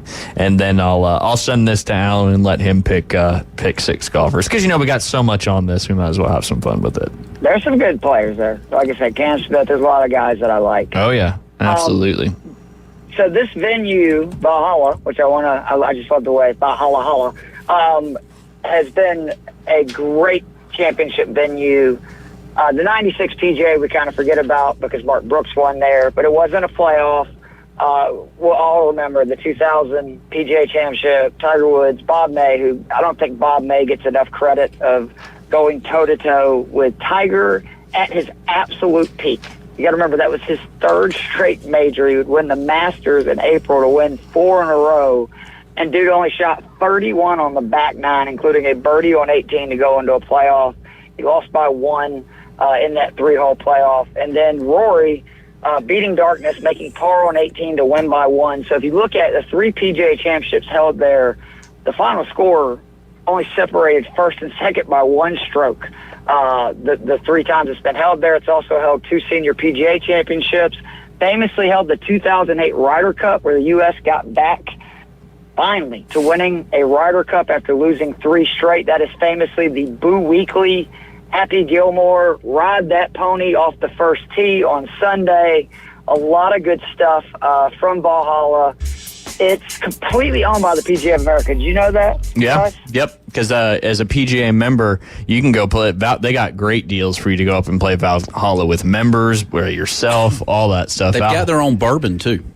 There you go. The Valhalla bourbon. I mean, so it's interesting that they bought 25% of the club after the 96 PGA, or maybe it was right before, 50% by the 2000, and by the 2014, they had 100% ownership. They've done a lot of changes to the course just since 2014, last time a PGA was held here, including converting tee box and fairways. And we know how big this is, from bent grass to zoysia. That new grass is environmentally friendly, requires less water, but more importantly, there is no grass better to walk barefoot on in the world than zoysia grass. Am I right? Absolutely. If you get the right type, for sure, there's a lot of different zoysias. But it's just, it can handle the heat so much more. And it gets hot in Kentucky, there's no doubt. And to have bent grass fairways for so long, just keeping it alive, it was pretty surprising they had it. But, maybe bluegrass would have made more sense, Jay. Kentucky bluegrass. Yeah, that's true. No, zoysia, that's like over there at your old stomping grounds there, Keith. I think the rough is bluegrass, though, I believe. That would make sense. But, the East Lake, they have zoysia fairways. I know they have Bermuda approaches, but they have zoysia fairways, and that's, zoysia is just one of the best surfaces to hit off in golf. That's for sure. So the big difference with the zoysia, and it's going to play a huge factor this week, is it changes to a much firmer and less forgiving surface. And what I mean by that is, obviously, if you hit a really good tee ball, it's going to run, right? The issue is, if you're not in the dead center of the fairway, a little bit more right or left, it could easily run into the rough. And we're talking about 4-inch rough. So it's going to be interesting to see if players lay back a little bit more. I know that sounds crazy considering the distance of this course. This course is located just east of Louisville, Kentucky. And similar to many other PGA Championships, recent ones, Key Island, Southern Hills, Oak Hill, it is a true monster par 71, over 7,600 yards. It's a unique blend of scenic, risk-reward shots and scoring in difficult holes. Elite distance is a must, especially if we learned anything from 2014's PGA Championship here. At the end of that event, 10 of the top 15 players on the leaderboard were inside the top 15 for the week in driving distance. There's a really good mixture of both long and short holes for really each type of the pars here. Overall, the par threes are very challenging. It has one short par three. The other three all play over 200 yards. They averaged over 3.08 per player in 2014. They have 6 par fours that measure 460 plus yards. It also has some shorter par fours mixed in. Again, average playing over par at 4.17 strokes in 2014. And then the par fives are very reachable, like distance-wise. But both the 7th and the 10th, because of water and bunkers around the green, only had eagle rates of 1.2% in 2014. So you'll see players technically going for the green, but as you can see by the low eagle rate, they're very concerned about missing to the wrong spot, making a big number, going into one of those hazards. Again, Tiger Woods and Rory McIlroy won the last 2 PGA Championships held at this venue. Both of those players were unquestionably the best players in golf entering the week. I think that's really good news if you're Scotty Scheffler, Rory McIlroy, or Brooks Koepka, who all enter in great form. Scheffler, we know, is attempting to win his 2nd straight major following his win at Augusta. It'll also be his 5th win in 6 weeks if he ends up winning this week, and his first time playing since the Masters. Congratulations to new daddy Scotty Scheffler. Rory enters the week coming off his dominant victory at Quail Hollow. That's his 2nd straight PGA Tour victory if you include his team win with Shane Lowry in New Orleans. And then Koepka enters this week not only as the defending champ, which, by the way, if he wins another PGA, joins real rarefied air both in major championships total and the history of the PGA Championship. He would become only the 13th player in the history of golf with 6 major championships or more with a win. And then if he gets another PGA, that would be his 4th, tying him with Tiger Woods, leaving only Jack Nicklaus and Walter Hagen with more PGA Championship victories at 5. But overall, the field is loaded this year. And the PGA Championship is typically always the strongest field of the 4 majors. 99 of the top 100 players in the official World Golf Rankings are teeing it up this week. I'm really excited because if previous history at big events is any indication from what we've seen at Valhalla, we're in for a great week. And I expect some of the best golfers in the world to be battling it out over the weekend and on Sunday. Yeah, absolutely. Absolutely. All right, we're going to go ahead and take a quick break. We'll dive right back in the PGA Championship. You are on the Inside Drive listening to ESPN Northwest Florida. We're going to take a break and pay these God-forbidden bills. Keep it locked in here, and in your downtime, go support our sponsors, the Inside Drive, back after these messages. It's like you read it off a piece of paper. America's team plays here. Swing and a miss. Struck him out. That's number 10. The Atlanta Braves on ESPN Northwest Florida. Charlie Morton, Max Fried, and Chris Sale lead the Braves' dominant pitching rotation. That's 18 up, 18 down. Sponsored by Panama City Toyota, Ellis Agency Insurance, Bestway Portable Buildings, PCB Hobby, and ESPN Northwest Florida. Got him swinging, strike 3. Good afternoon. This is Joanna with your weather forecast from ESPN Northwest Florida on this Wednesday. Sunny the remainder of the day with a wind at 14 miles per hour coming out of the west-southwest and 81. Tonight, look for a light breeze and clear skies with a temperature near 72. Tomorrow, a high around 82 and mostly sunshine. Friday, quite warm with a high of 82 and mostly clouds in the morning and then moderate rain. This weather forecast is brought to you by Ellis Agency Insurance. Thank you for tuning into ESPN Northwest Florida. Rely on it. Hey there, folks. Looking for a place that feels like home right in the heart of Panama City? Well, look no further than Charlie Corm's place at their new location on 15th Street. Charlie Corm's is not just a place, it's an experience. Imagine cozy corners, friendly faces, and the aroma of delicious dishes that'll make your taste buds dance. From sunrise breakfast to late night bites, Charlie Corm's on 15th Street has it all. Charlie Corm's place on 15th Street is now offering exclusive weekday lunch specials. Visit Charlie Corm's place on 15th Street. Look for the giant mural. With over 65 years of combined experience, Instant Replay Sports Cards is happy to help you take your collection to the next level. They carry all the new hobby boxes, signed memorabilia, and supplies. New and vintage cards and Pokemon. They sell and trade cards and are always looking to buy. They're an authorized source for Topps, Panini, Upper Deck, and Leaf cards. Instant Replay Sports Cards is open 7 days a week at 752 West 23rd Street, down from Academy Sports. It can always be reached at InstantReplaySportsCards.com. The locals love him. You're gonna love this. You are my favorite. It's my favorite. Everybody's favorite. The Inside Drive with Ryan Mulvey. Live from the Bill Kramer Chevrolet Buick GMC and Kramer Marine Outdoor Studios on ESPN Northwest Florida. Welcome back to the Inside Drive with Ryan Mulvey and Jay Henley. We are live from the Bill Kramer Chevrolet GMC and Kramer Marine and Outdoor Studios. You're listening to ESPN Northwest Florida, 104.3 in Panama City, 101.9 in Port St. Joe. We are live, we are local, and now your host, Ryan Mulvey. What the bleep are we gonna talk about? It was like Anchorman all over the place. Did you really put a bad word on there? No, it just says bleep. You just put bleep. There you go. Well, we appreciate you bringing us or taking us out and bringing us back in. And Keith, you should feel honored that you were part of Jay's first outro and intro here on the ESPN Northwest Florida. It's good to see Jay's actually having to earn his paycheck. With you guys. What paycheck is that? Otherwise, ooh, it's a good one. It's a good one. I'm sure you get a lot of free advertising of JayHenleyGolf.com. I do. Speaking of paychecks, I think you got to get out of here, right? Yeah, I do. I do. Real quick, who's going to win the PGA? Good to say, Jay. PGA, Rory McIlroy. I think he's already in the news, and he's going to stay in the news. Yeah, absolutely. Yeah. Files for divorce, wins the PGA. There you go.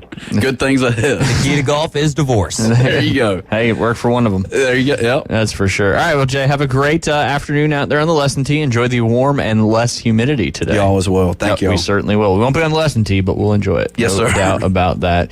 All right, Keith, let's jump right back into it. Second major of the year, the PGA Championship. Valhalla Golf Club up there just outside of Louisville, Kentucky. Should be a great next 4 days of golf for us to watch and enjoy. Absolutely. So the key stats this week, there's 4 major ones and a few other.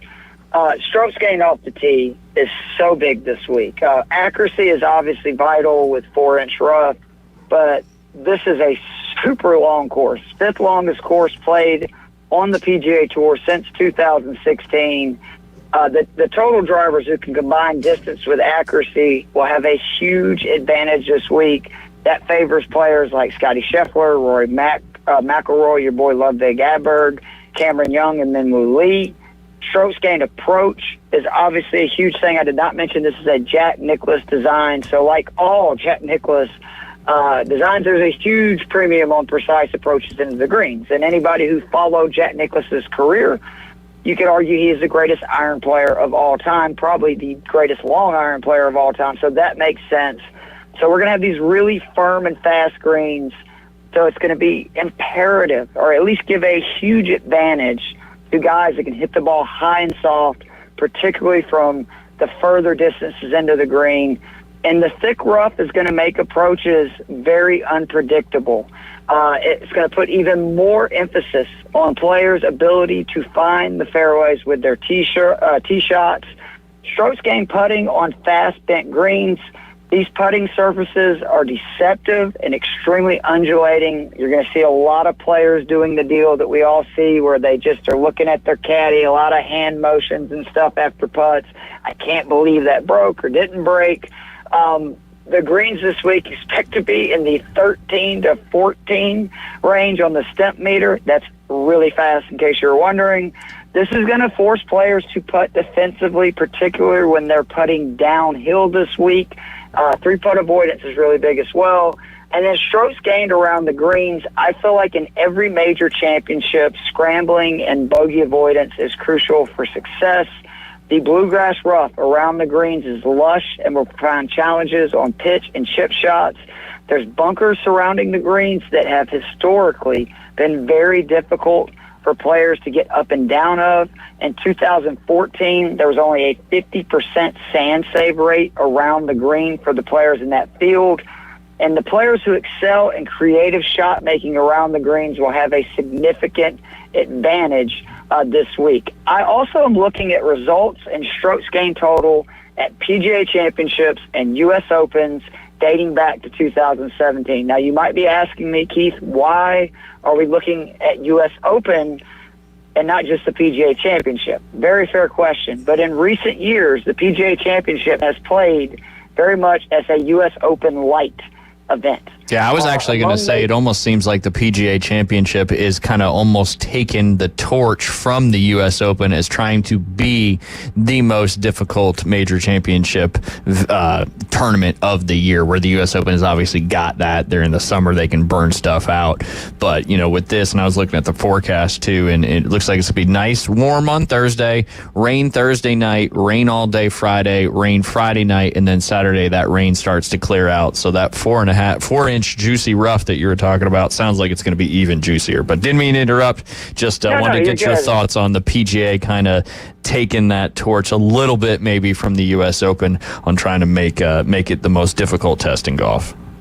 I completely agree. And, you know, that rain's also going to make 7,600 play a little bit longer than it already was. I do think there's some real truth to that. I think the PGA of America deserves a lot of credit, though, that they have made it difficult but not impossible, which we've seen at U.S. Opens.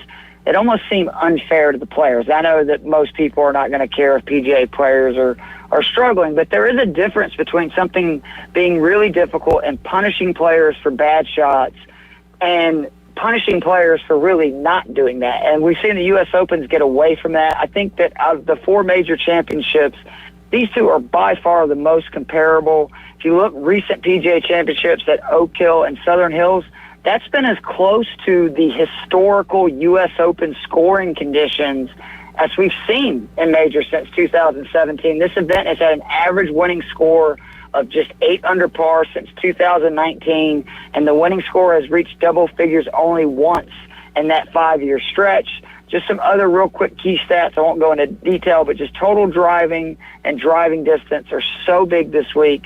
Proximity from 175 plus yards on approach, again, because it's a 7,600-yard golf course.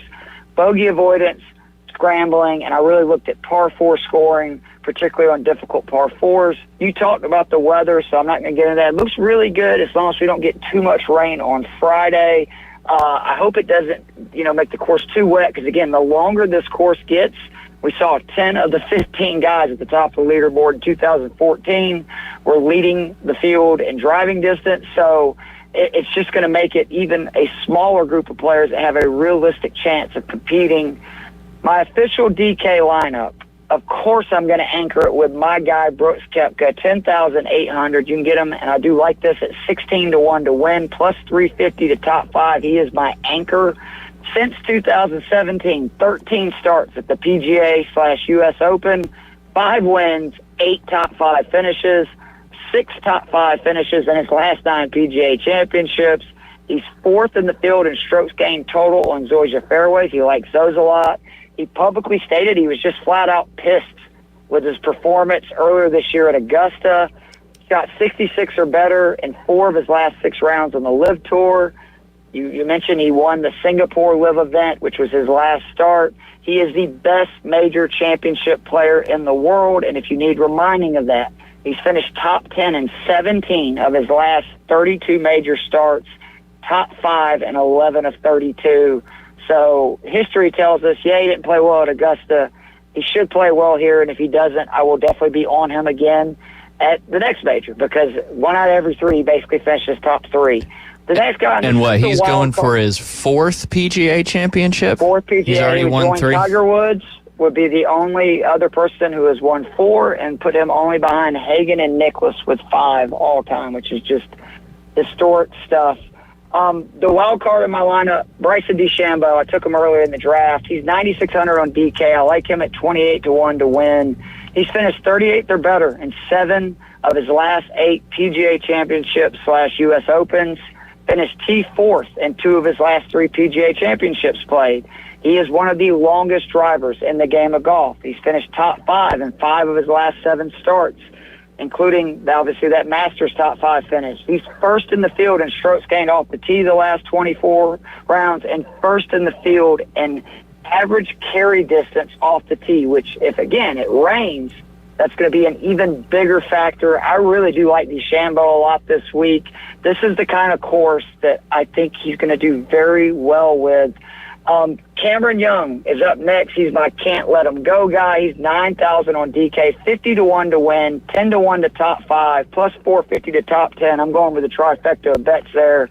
He's finished T9th or better in 5 of his last 8 majors played, has made the cut in all 12 events this season on the PGA Tour, 5 top 10s this season, including a 9th at the Masters, 7th in total driving, 4th in proximity on approaches from 175 to 200 yards, 9th in par 4 birdie or better percentage, and a big thing, because these are some big greens, 12th in putting from 25-plus feet on tour this season.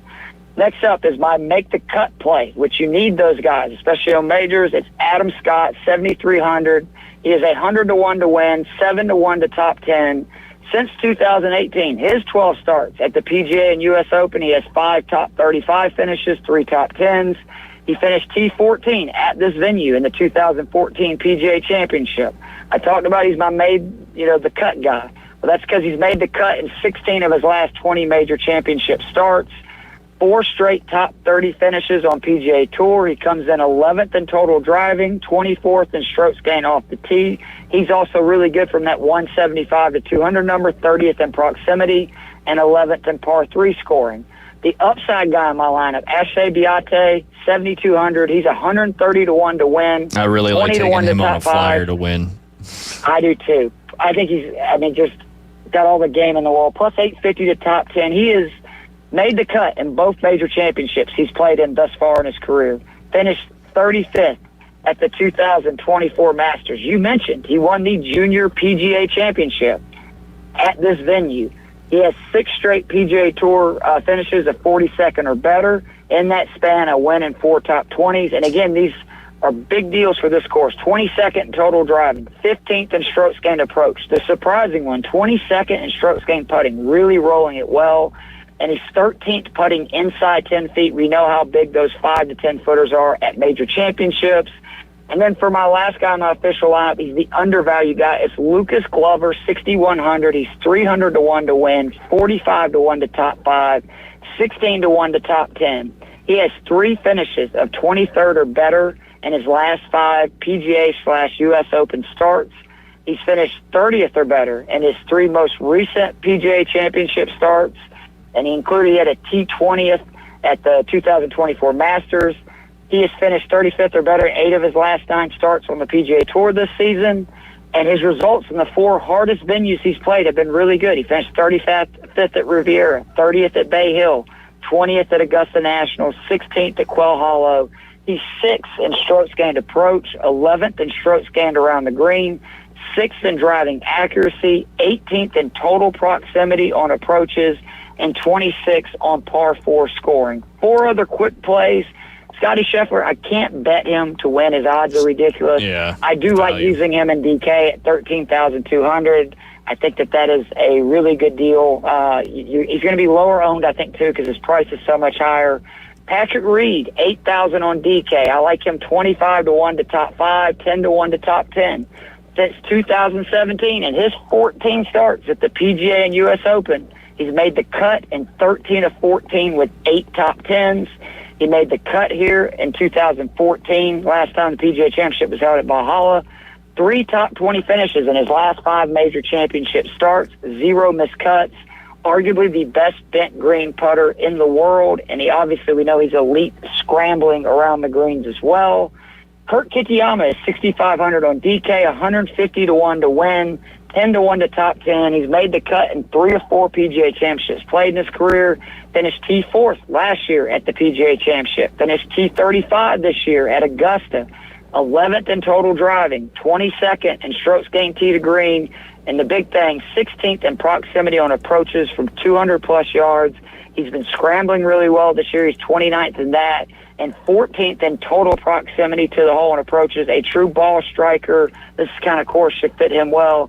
And then I briefly mentioned Phil Mickelson. I'm not joking. He's 6,100 on DK. Listen to these odds for Phil. 65 to 1 to top 5, 25 to 1 insane. to top 10, 9 to 1 to top 20. He has played 3 PGA championships at this venue. In 1996, he finished T8. In 2000, he finished T9th. And in 2014, he finished 2nd. Phil still has plenty of distance. We know that he is good around the greens. He can get hot with the putter. If he drives the ball well this week, it would not surprise me at all if Phil's name is near the top of the leaderboard Saturday, Sunday. And then who knows? He proved it hasn't been but, 4 or 5 years ago that he won that PGA championship. I think he's a real value both in DK, and those prop odds are, to me, insane for a guy who just last year finished top 5 at Augusta. So I think that there's some real value there as well. Yeah, definitely. I mean, Phil, he doesn't play a whole lot of golf. He's probably in the twilight of his career, but there's just something about when you get these guys that know how to win majors. And like you said, it's not like his distance has dropped off. If anything, technology has helped Phil probably more than anybody still be able to compete and all that. And it wasn't that long ago that he played, and won a PGA on one of the most difficult venues out there. And getting back, a really long one, too. Really long, and had to play some great golf down the stretch to close it out. And he didn't waver. I love the Glover pick in that last one. He always seems to play the hardest golf courses the best. Mm-hmm. He doesn't win when it's an easier track, and his one lone major was that U.S. Open at Bethpage Black, which is arguably one of the harder venues out there in major golf that he won. So when you have a sign on the first tee warning people like, hey, this is not for the faint of heart, Don't it's play. a difficult golf course. Yeah, no, absolutely. But, Valhalla, just such a great venue, but there's been, I want to get this is just real quick, we got a couple minutes left. There's been a few players that are surprising that have never won a PGA championship. 2 of those being some pretty famous guys, one of those being one of the greatest ever, Arnold Palmer and Tom Watson. What are your thoughts on why those guys who were so good in major championships but never got the PGA championship done? And that would have been both a career Grand Slam for both of them. I think it's pressure. We're seeing this with Spieth. We've seen this with Rory. We've seen it with Mickelson at the U.S. Open. Because if you notice, all the guys who have won the career Grand Slam, I'm pretty sure they got it in either their first or second try at that 4th major. Because I think otherwise it just compounds, right? And you put so much pressure on yourself because it's such, that is the elite rarefied air in the game of golf, is to have won all 4 majors. That means you can win, any kind of tournament against the best players in the world. And I think it just becomes you start putting pressure on yourself. And then next thing you know, the years go by and, you've lost your fastball. And unless it's a miracle like, Jack at the 86 Masters or Phil, just time kind of sneaks up on you and you don't get that major. It's be interesting to see, because if Spieth and Rory don't complete it with how early those guys got 3 of the 4 and their skill level, I think there'll be a lot to say that it is. It's just, the mental pressure side of it that ultimately, does them in. Well, and if Rory goes on to win this week, I think you can certainly say that is the biggest factor where he hasn't got the Masters done yet, because obviously he's won a lot of majors, but it's been 10 years, and this was the venue he did it at last. And I still remember that it's that picture. We sold them at the golf shop I was working at currently, those Nike shirts that came out with the block, and they had the weird pocket there on the left chest, and they were the golf shirts were starting to get out there a little bit at that time. But ahead of his time, too, with the flat bill. There you go. I actually watched the 2014 PGA Championship on Golf Channel, the highlights, and he had the flattest bill for that time you just about ever seen. So good for Rory being ahead of the trend. Yeah, ahead of the trend, that's for sure. But let me ask you this about Scotty Scheffler before we go. Do you think having a child affects his golf game at all? No, I don't think anything affects Scotty Scheffler. Yeah, that's a good point. Scotty Scheffler's superpower is that he loves it I think he's so much more competitive than anybody wants to give him credit for. You just don't see it as much. He's just Joe Cool, man. Like, he reminds me of Joe Montana, Tom Brady. Like, that's how I would describe Scotty Scheffler. Greg Maddux as a pitcher, right? Like, that just nothing phases him. He's just really good. He's really smart, and he just plays, right? And that is, I mean, if you play golf, you understand that that's always when you play your best golf, right? Is when you're not really thinking about a lot of things, you're just playing. And to me, it looks like Scotty Scheffler just plays. The one concern I have is him not having his caddy for the third round. Yeah, on Saturday. Big deal. His caddy is one of the best caddies on tour, and that is probably my biggest concern, but it would not shock me at all if Scheffler wins this week, and I actually disagree with you. I think it would be good for the game of golf for him to win this event, because now we're really rolling. He's won 5 of 6 events, 2 straight majors. He has just grabbed the game of golf by the throat, and now it's like Scotty Scheffler versus the golfing world. Yeah, no, if he wins this week, he's certainly going to take any of those questions out. But a tough venue to do it, and the 2014, that was way before he got going. But he might have played a junior PGA there before, but this will be his first time playing a major at Valhalla. Keith, we appreciate your time as always. We'll certainly be thinking about you and Chad getting your cat back. I know that he's going to be coming back here soon, and maybe it'll be during the PGA Championship, and you can all celebrate together. We appreciate your time. You can go check out Keith at on X or Twitter, whatever you want to call it, at Keith Fleming with 2 M's, and lots of great content, fantasy 6-pack, fantasy and frames, all that stuff. If you need golf information or wrestling information, you've got to follow Keith Fleming. Keith, we appreciate your time, and we will talk to you soon. Guys, have a great day. I'd say bye to Jay as well, to David and Ryan, but we know he's already bounced. So. He is. He may still, I don't know if he's listening or not, depending on what he's doing. You never really know what that guy's doing. He's watching ESPN. We found that out. No, that's true. That's the first thing he does when he goes home. He flips on SportsCenter, which that I know is a lie, because SportsCenter's never on at 6, 7, 8 o'clock at night, because there's typically some kind of sporting event going on. Well, but ESPN is still there. He didn't say he goes to checks out SportsCenter. He says he turns on ESPN and is like, all right, checklist. Check. Yeah, we turned it on like, and then turned it on. Now let me turn on the Gilmore Girls. So yeah, the Lifetime. Yep, absolutely, absolutely. Hey, Keith, have a good rest of your day and enjoy the PGA Championship. You too, guys. Thanks, man. All right, take care. You guys listen to the Inside Drive live here on ESPN Northwest Florida. We'll be back with our final segment of this beautiful Wednesday afternoon. ESPN Northwest Florida is celebrating our 7-year anniversary on June 26th. That'll be a curtain call right here. You made us the #1 destination on the Panhandle for live and local sports talk, high school, college football, the NFL, and the Atlanta Braves. Way on back it goes. That's torched. And to thank you for helping us reach this milestone, we're giving away more tickets to the Atlanta Braves this season than ever before. Keep listening for details from ESPN Northwest Florida. You owe the IRS back taxes, and dealing with the IRS stresses you out. Fortunately, IRS Problem Relief can help you resolve back taxes and represent you to the IRS so you don't have to face them alone. Last year, IRS Problem Relief saved 25 clients drowning in tax debt. IRS Problem Relief is a local company right here in Panama City, not some 800 number where you can never talk to the same person twice. Put those problems behind you so you can focus on moving forward. Call Edward Corey with IRS Problem Relief at 850-784-8176. For a free consultation, call Edward Corey with IRS Problem Relief, 850-784-8176, or visit irsproblemrelief.com. A Gain Scent Beads story. Jim was at the laundromat when he heard his ear said, "Maraca, senor," but his nose said, "Hey, freshest scent ever." Following his nose, Jim found a man pouring a bottle of Gain Scent Beads into the washer. The scent, the freshness. Jim blurted, "Sir, your scent Maraca smell amazing." Actually, Jim, most noses call them Gain Scent Beads. Try Gain Scent Beads. Way fresher than detergent alone. Broadcasting live from the Bill Kramer Chevrolet Buick GMC and Kramer Marine and Outdoor Studios. Have a quick stretch first. The Inside Drive with Ryan Mulvey. Must have pulled something playing hoops last week. And Jay Henley. I know you're not putting that rock up from here. You ain't got no J. ESPN Northwest Florida.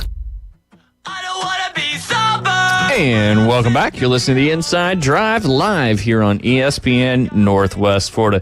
If you tuned in recently or didn't hear us in the first segment, congratulations to the Bozeman Bucks as they're down there in Fort Myers and they won their semifinal state championship game in the Final Four 10-0. They ruled the team from Trenton and they will play in the national championship, the state championship 1A game coming up. They'll face the winner of Lafayette and Jay. They should be underway as we speak, or if it's in Central Time Zone, they'll be getting away in about 15 minutes. But we do have a caller on the line, and it's our good friend, horse racing expert, Steve Wiley. Steve, how are you doing today?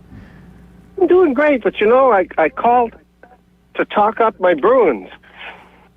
Crystal Puck. I don't walk the... Has Marty from Boston called today? He hasn't called, but he did consult the Crystal Puck last night, and the Crystal Puck did tell him to take the Bruins, and lo and behold, the Crystal Puck was 2 for 2 last night as he picked the Oilers as well. Wow, very nice. I love sports. Hockey's not my favorite, but I watched that game last night. That was a great playoff hockey game to watch. I mean, and if that series ends up going to 7 up there in Boston, that's going to be absolutely wild. But good stuff. Good stuff. Yeah, I mean, as we talk about here too, and we're trying to get Jay to watch a little bit of hockey here and there, but playoff hockey, it's so intense. The refs put away their whistles a little bit. Yeah, and the crowd's just nuts, and I just think playoff sports, it's just so intense, hockey is, and I encourage as many people to get out there and watch it as they can. I'll get Jay to eventually watch something hockey-wise. But the Crystal Puck... I didn't watch the whole game, but I turned in, and the Bruins were on a power play in the second period, and I think they might have been up 2-1 at the time, and the other team had more shots on goal during that power play than the Bruins did. Well, that's one of those things, too. I mean, sometimes in a power play, you expect to have all the possession in the offensive zone, and there's a lot of teams that take advantage of that. And shorthanded goals, that's a tough one to swallow, that's for sure. So from that point on, I kept waiting for the Bruins to choke it off, to lose this game. But boy, they played some great defense in that third period. Yeah, they did. They're holding it off. That's for sure. They had they were a 3-0 series deficit now, or excuse me, that's the Rangers series. But hey, it's a great series. It's exactly what you want. They're heading back to Boston with a chance to. I forgot that the Panthers were a higher seed, so Game 7 would be down there in Florida, but should be good. But hey, it's going to be a tough road to hoe, but anyway. Hey, so you told me Muth was scratched? Alan texted me this morning and let me know, because he was high on Muth. He said, huge favorite, this horse is going to win it, and he texted me this morning and said he scratched with a lot of tear-faced emojis. Wow, yeah. Well, you can make money even on the favorites if you can get some long shots in the exactas or some pick threes or superfectas. You can still make money with favorites. Yeah, no, absolutely. You just got to know how to do it. But I don't think Mystic Dan will be repeating. 2 weeks coming back is going to be that's a tough test for a thoroughbred racehorse against quality competition. Well, and I think, like you said, you don't typically see the Kentucky Derby winner try to go for it, because if they have a bad race, that could then affect their value, so to speak, with going out to pasture. Yep, exactly. So I think you can beat Mystic Dan. I'm just not sure who yet, but. Anyway, out at the house. Gotta go. All right, Steve. Thank you very much, and we'll talk soon. We'll certainly hope to see a great race coming up on Saturday. Alan's going to be joining us at, I believe, 11:20 on Friday to dive into what he's going to now have to figure out, who he likes in the Preakness Stakes. There you go. We appreciate your call. Absolutely. Have a great rest of your Wednesday. It is beautiful out there. I got a quick little story. This is it's sports related, and it's near and dear to my heart as well. But Gary Gilmore, the coach of Coastal Carolina baseball, his career is coming to a close. ESPN did a nice article on him a couple days ago. They still have the Sun Belt Conference tournament. They just finished up their last series at home against Georgia State, where they took the series, won 2 out of the 3. They were supposed to play Clemson Clemson, number 2 team in the country yesterday, but because of the weather, that would have been Coach Gilmore's last home game there in the regular season, but it got canceled due to the weather. So they have one more series away against Marshall starting tomorrow through Saturday, and then the Sun Belt Championship starts in Montgomery, Alabama next week. We'll see how far Coastal can go in the postseason this year. They've kind of slipped down the last couple of weeks, but one thing when I was reading this particular article that I had no idea about, so I thought it would be interesting to share with our listeners. This was written by Ryan McGee, is a senior writer for ESPN. The title of the article, as I said, Gary Gilmore's storied career is coming to a close at Coastal Carolina. After nearly 3 decades, more than 1,100 wins, and a case of full conference championship trophies, and one all-time legendary men's college World Series title run, head baseball coach Gary Gilmore's tenure at Coastal Carolina is nearing an end. The 66-year-old can't imagine his life had it not been draped in teal. Teal Tuesday was yesterday, as it is every Tuesday. Anyway, no one has ever paid even the slightest amount of attention to the school on South Carolina's grandstand, obviously except for me, an alumni, and dares to picture where Chanticleer baseball, heck, the entire university would be had Gilmore never graced the skipper's end of the dugout in Conway. That's why now Gilmore can't stop thinking about an early morning 27 years ago when he was so done at Coastal. It was early summer of 1997. This is the part of the story I had no idea about. It was early summer 1997, 4 years before the coach led the Chants to their first NCAA baseball tournament appearance. Now they have made 18 postseason visits in the past 22 completed seasons. That morning in 97 was nearly 2 decades before Coastal seized its perpetual place in Omaha's history and the hearts with its 2016 Men's College World Series dogpile victory over baseball Blue Blood Arizona.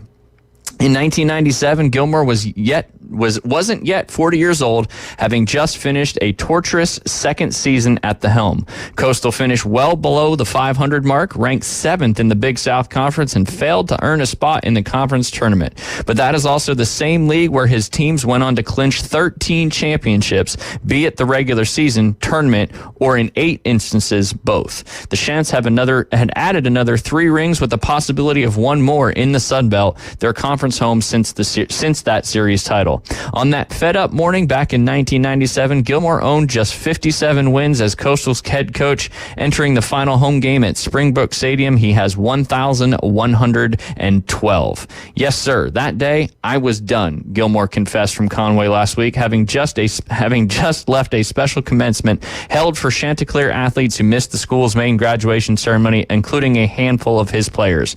Back in 1997, the stress was killing me, so I was on my way to turn into an elementary school PE contract. I was getting out of coaching and going to teach physical education. I could get weekends off, summers off, and the money was the same. Seemed like a hell of a deal to me. Contract in hand, he was driving up the road, familiar to anyone whoever has vacationed in Myrtle Beach, U.S. Route 501. Surrounded on all sides by outlet malls, golf courses, billboards for Ripley's Believe It or Not, see the two-headed lamb. Gilmore drove past the campus of Coastal Carolina University barely 4 years into its name upgrade, replacing its former Gamecocks' little brother moniker, USC Coastal Carolina College. His ballpark was a glorified aluminum high school stadium. His office was a FEMA trailer that chunked into the sand behind the backstop. The batting cage was more of a batting hut, hung from a chain link fence and pine trees like casting nets hung out to dry for some fishermen. He was making $32,000 a year, an $11,000 pay cut from his previous job held as head baseball coach at NCAA Division II USC Aiken. But he took a chance on his alma mater because back in the day, it took a chance on him. A high school outfielder from Virginia moonshine country who had already spent time playing at East Tennessee State and Ferrum College. He patrolled center field for the Chants from 1979 to 1980 and posted a .353 career batting average. I know when I got there in 95, the only person who really believed that we would build a program to compete with South Carolina and Clemson, a team that could get to Omaha, was me. I felt like the lone believer, Gilmore said. That day in 1997, I was done believing. I was a tired man.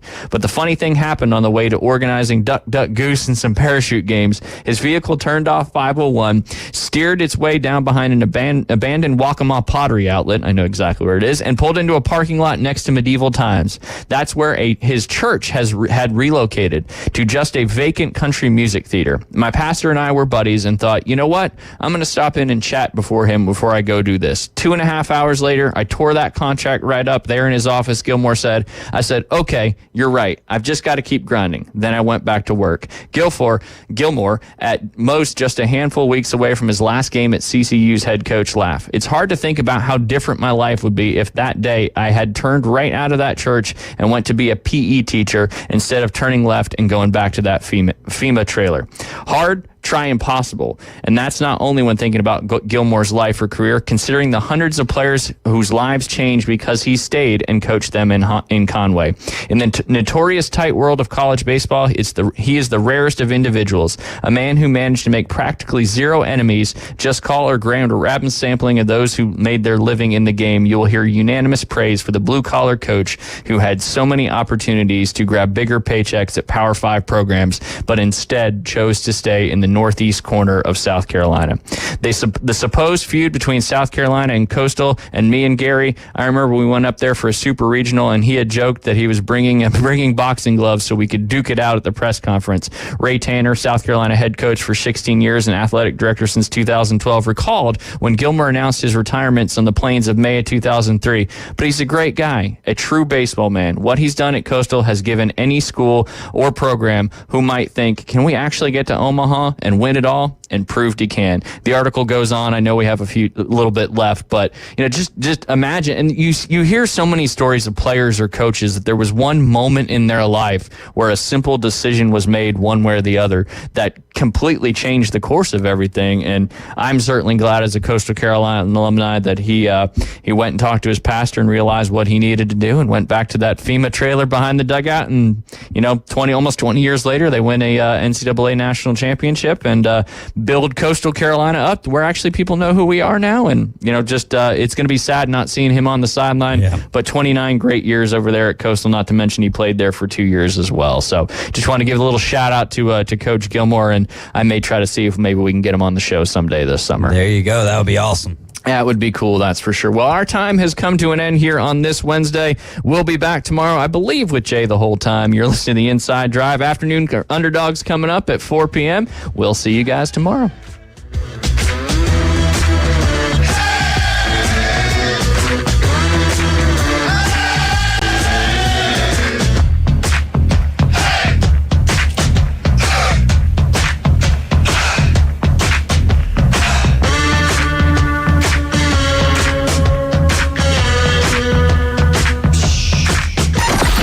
Mornings on ESPN Northwest Florida just got unsportsmanlike.